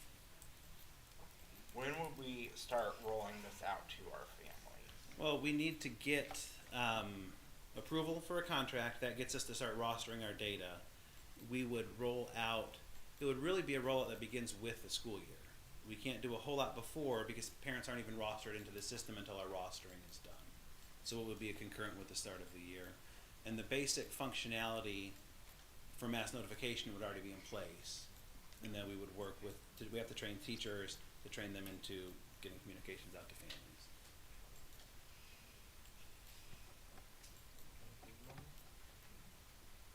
I have a question, it's gonna sound very dumb. Is Engage 2023, that is Parent Square? Engage, so they have if you're looking at the contract, they have an Engage and then an Engage Premium. So it's like the level? It's a level, Okay. that's the product. We don't feel we need the premium features. There are some other things that are just not, like secure document transmission. We're not there, we don't have processes in place for that. Paying for that feature right now wouldn't make any sense. If we want to add it later, they're more than willing to let us add it later.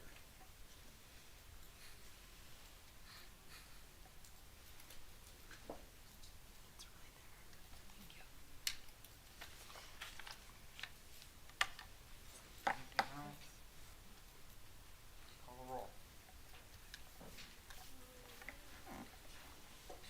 Ms. Coco? Aye. Mr. Gomez? Aye. Mr. Harris? Aye. Mrs. Schaefer? Aye. Ms. White? Dr. Selko, your comments? Well, just a couple, obviously a lot, this is it, it's gonna be the briefest ever. Very busy, period. Congratulations to folks who received tenure and our new hires, welcome aboard. We had prom last weekend, got to see lots of great pictures. We also have our graduation, end of year events, keeping us very busy coming up, so looking forward to that.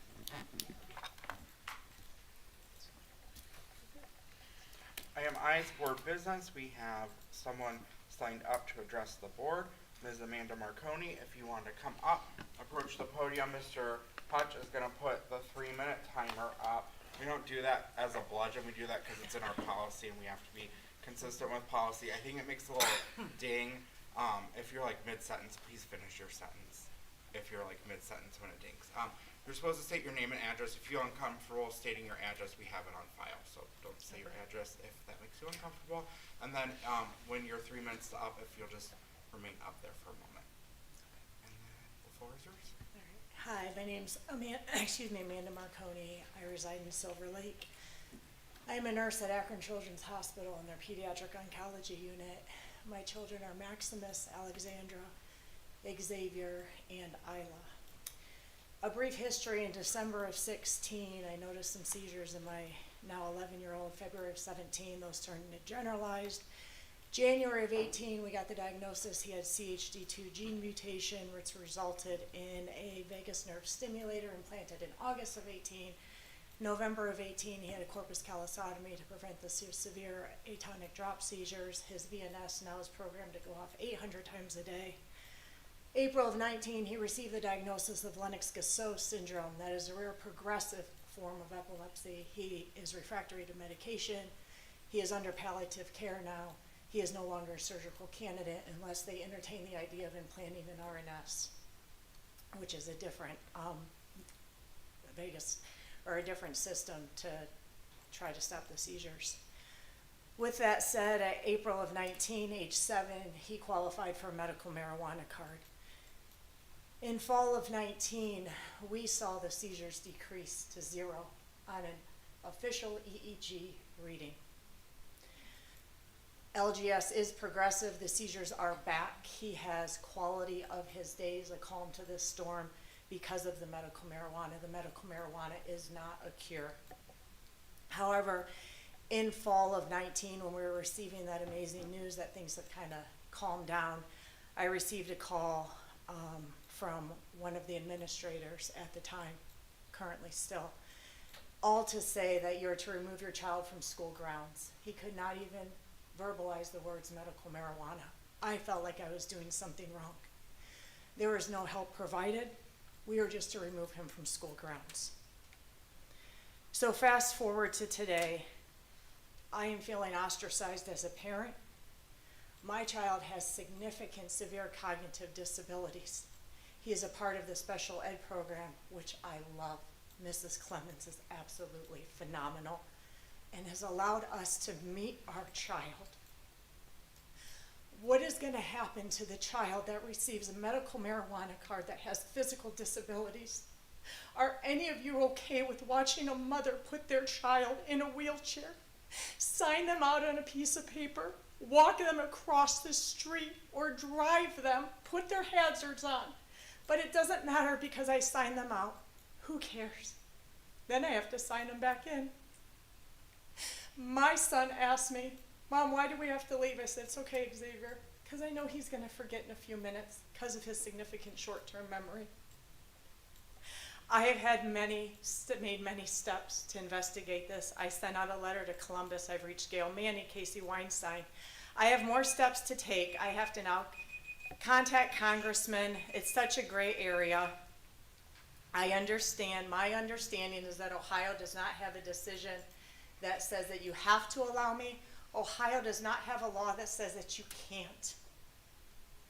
My understanding is that is in his IEP, and it's supposed to be the law when it comes to his public education. I am begging you to look into this, not for my son, for the future. There are other minors' diagnoses that are making this list, and it's not kids that are dying in hospice. It's kids that are having quality days. Please think about the future. So our policy says that we can ask clarifying questions or make clarifying statements. I had to talk to our lawyer because you're speaking about your student. We're not allowed to ask you questions. You're allowed to speak about your student, but we're not allowed to speak about your student in public because that's a legal violation. But I did a little research and we spoke with a lawyer a little bit, and Dr. Selko shared some of your story with you. I'm very convinced by your story. We're sold on how this helps your child.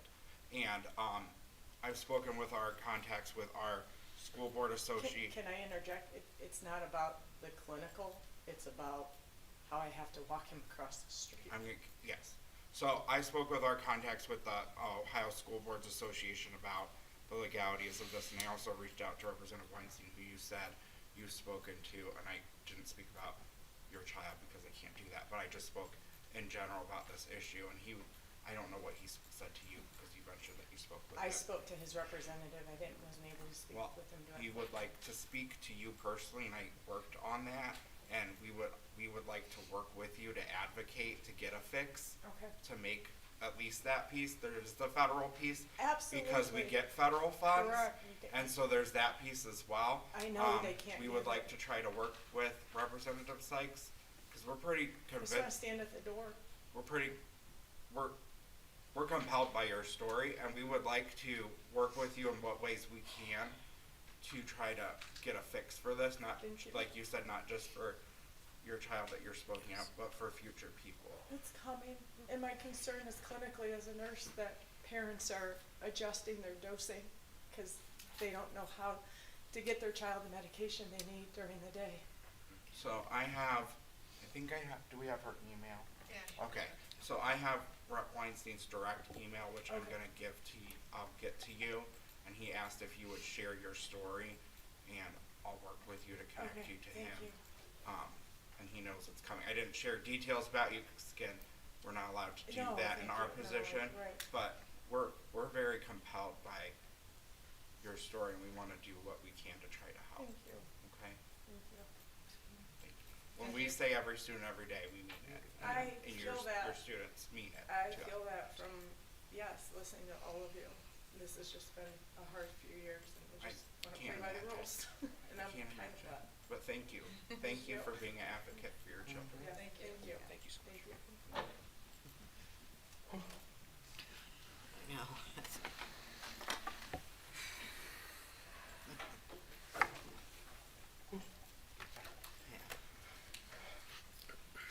Number 2 is future agenda items.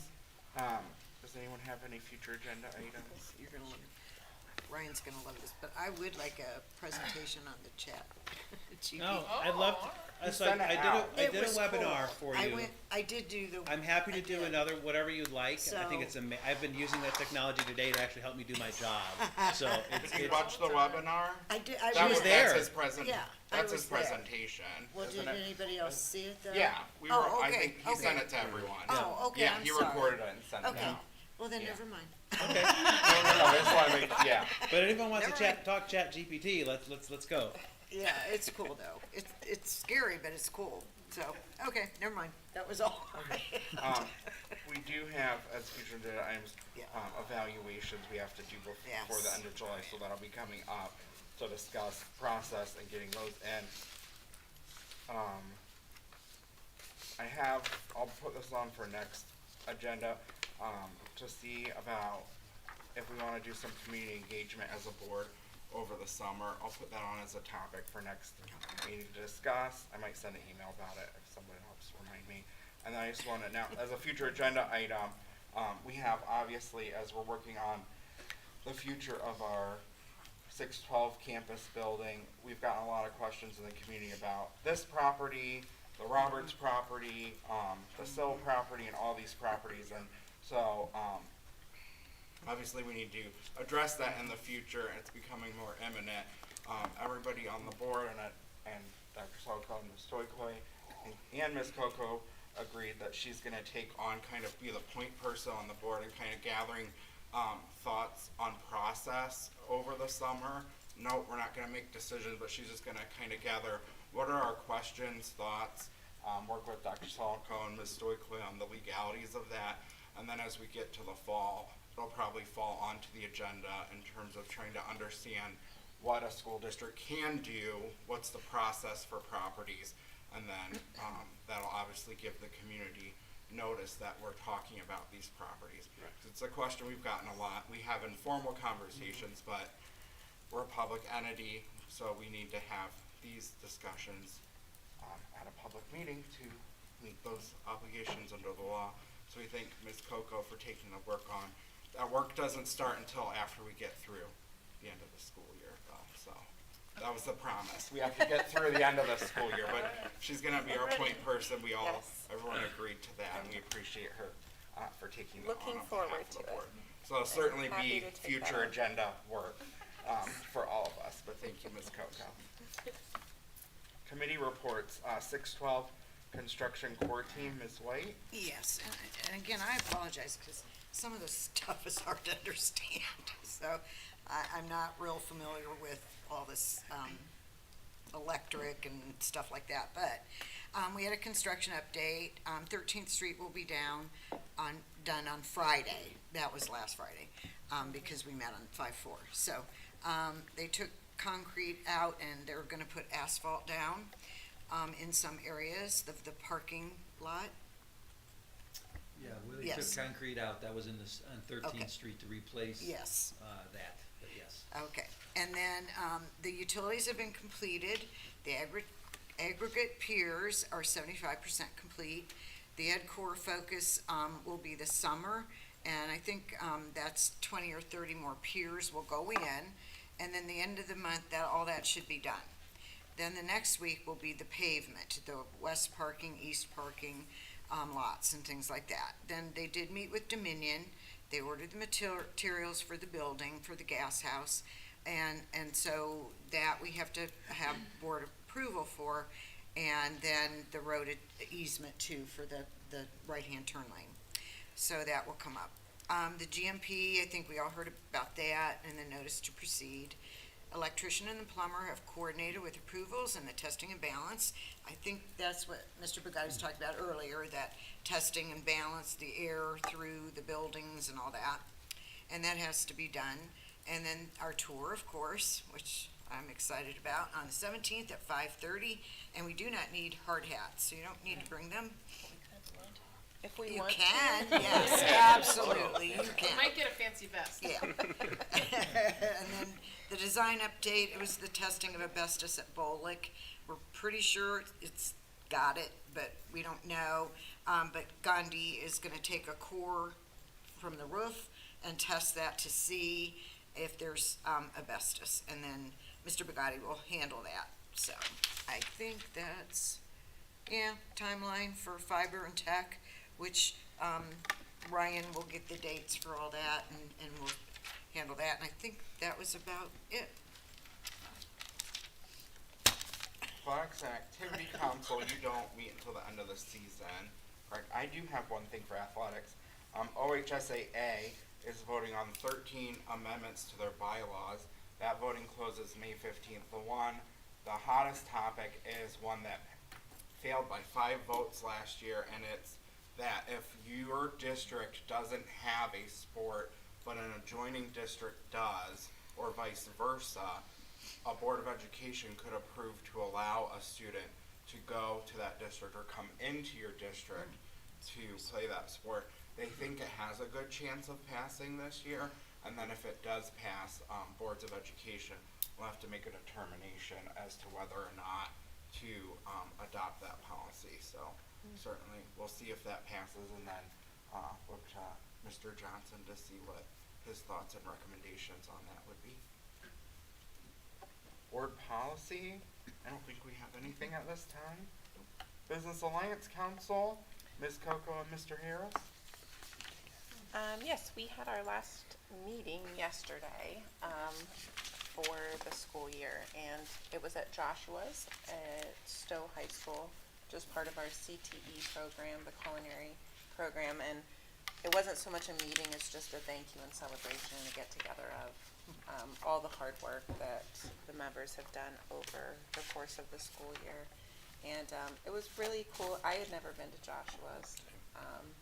I suggest everyone go. There's quite a few fall students that are there. But just to see these students, and there were first year and second year students in that CTE program there. Just we got an explanation of what they do in the first year and what they focus on, and then as they continue on to the second year. And it was really cool to see the kids in action and how much they loved that program. And so it was a good end to our year, and look forward to, and we have a lot of things in place to start the ground running next year, as opposed to spending the first 4 meetings figuring it out. Dr. Selick has done an amazing job with that. So. Can I ask a question about Joshua's? Yes. Is it open like every school day? Thursday, Friday, 10:45 to 1, right? Yes.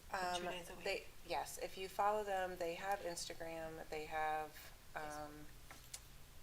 Facebook. Oh, okay. But they also have an email we can get signed up for, so we could get all of you signed up. They took all the emails of everyone there. They were getting sent to them. They don't open for service typically the first month to 2 months of the school year, because they're getting everything in place with the students. So it's typically, she said, in October they try to open up. And the menu changes as the students learn new recipes and making new things. And they have gluten-free. They have a student there that's gluten-free right now that bakes and does all gluten-free things, which is pretty awesome. So, yeah. Yeah, the food was great. It was fun. The food was It was amazing. fantastic. Of course, I didn't get to try a lot of the things because I couldn't, but they all looked I tried every one. delicious. It was great. But I did have gluten-free, I had really great gluten-free muffins. That's awesome. So, That's really great. Wonderful, thank you. you know. Finance Committee is meeting on May 16th. Foundation Alumni Association, we had our award ceremony last night, which many of you were able to come. It was absolutely wonderful evening, as you all know. And I just wanted to note about Jill White, who is one of our distinguished alumni. One of the things she didn't know, but that I learned about her is, you know, she talked about how she was the first woman to take those classes. What I learned from the person who nominated her was that when she tried to take those classes, they originally would not let her into the classes because she was a woman, and she had to fight to get into those classes. And not only did she get into those classes, she was the best student in them. And what really touched me about what she said in her video was she talked about having 30 employees, and she said that's 30 families. And that was really touching. So, Legislative Liaison, Mr. Harris? Yeah, just a brief update here. Just a reminder that House Bill 33, which is the House version of the budget, passed a couple weeks ago. Now that's off to the Senate. A quick look ahead at, this is all a tentative schedule. Hearings will be starting next week. Amendments will be due May 17th. That's next Wednesday, I believe. Senate substitute bill introduced the week of May 29th. The omnibus amendments should be due by June 9th, and then it'll be voted out of the Senate the week of June 12th. And then a brief update on the state board and ODE. Chris Woolard was appointed as the next interim state superintendent of public instruction.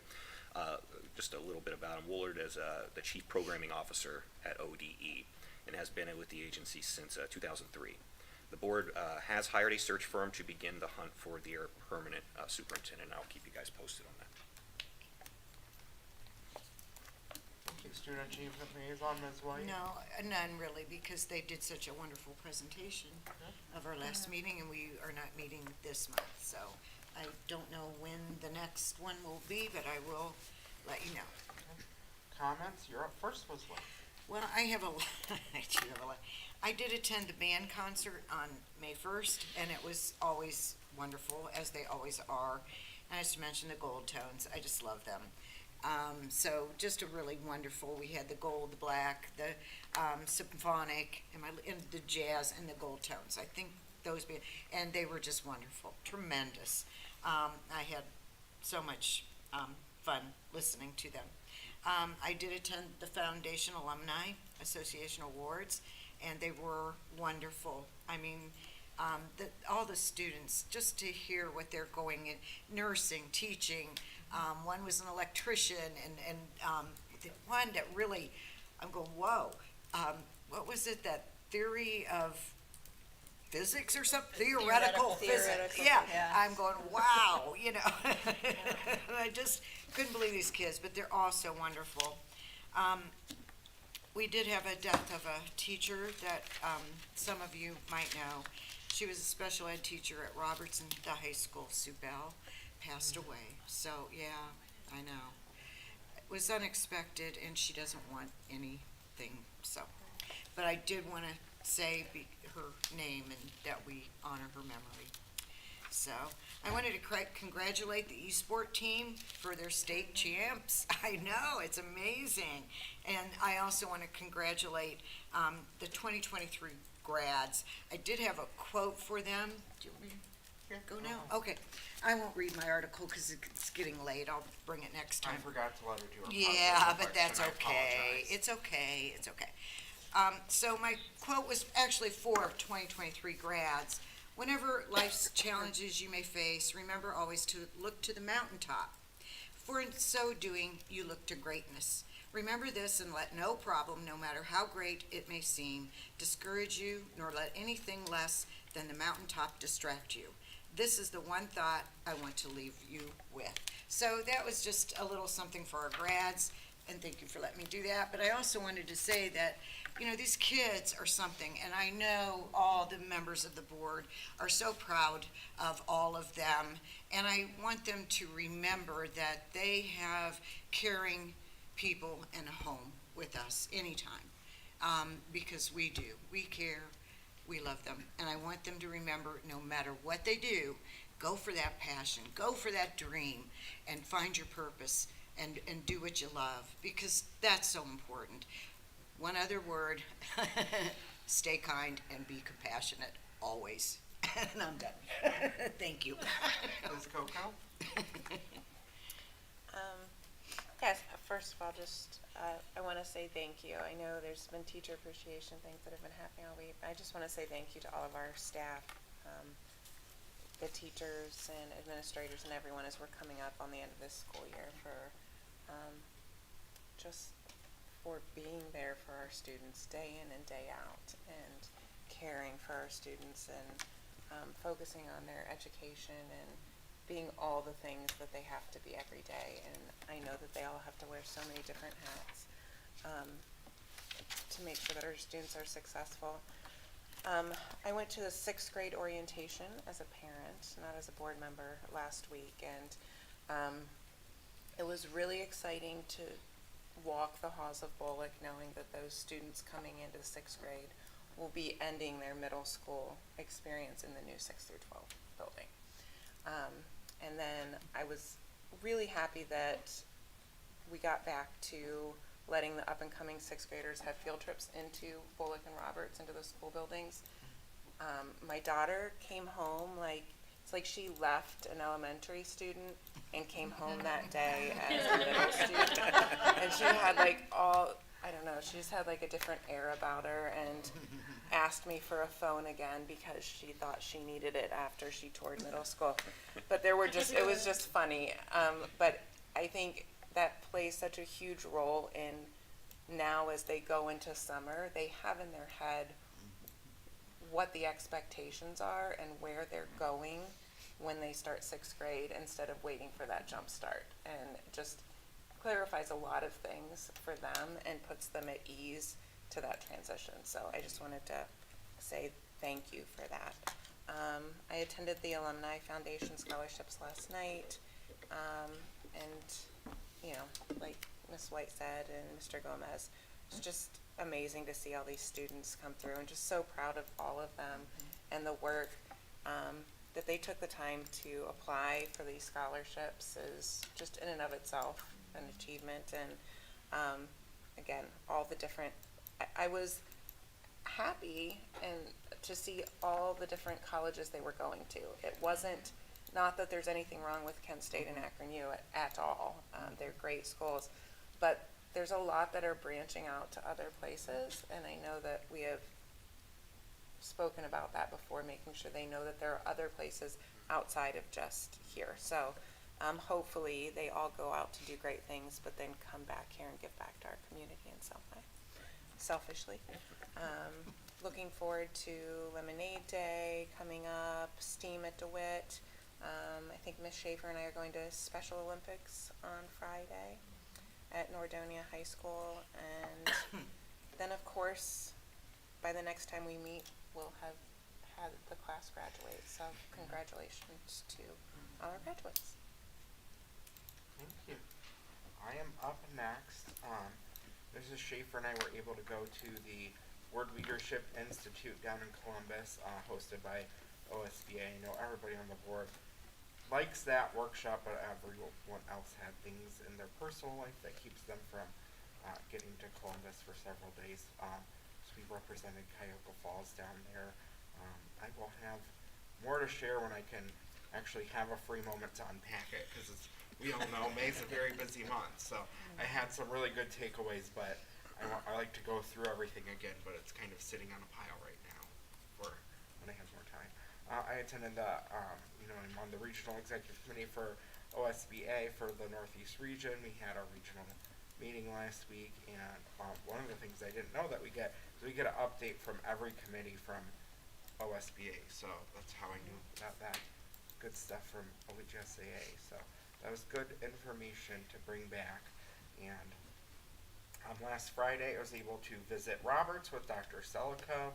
I won't highlight any of the classrooms we went into because so many classrooms had so many great things going on, and I don't want to play favorites. But that we were there for the last period of the day, and there was a lot of really high quality teaching and learning going on, even in the last 20 to 30 minutes of the last period of the day on the Friday. So kudos to our teachers. That's the most. That's a lot for middle schoolers on a Friday afternoon in May. So I was very impressed. We were very impressed. I attended the Lincoln Art Show on Friday.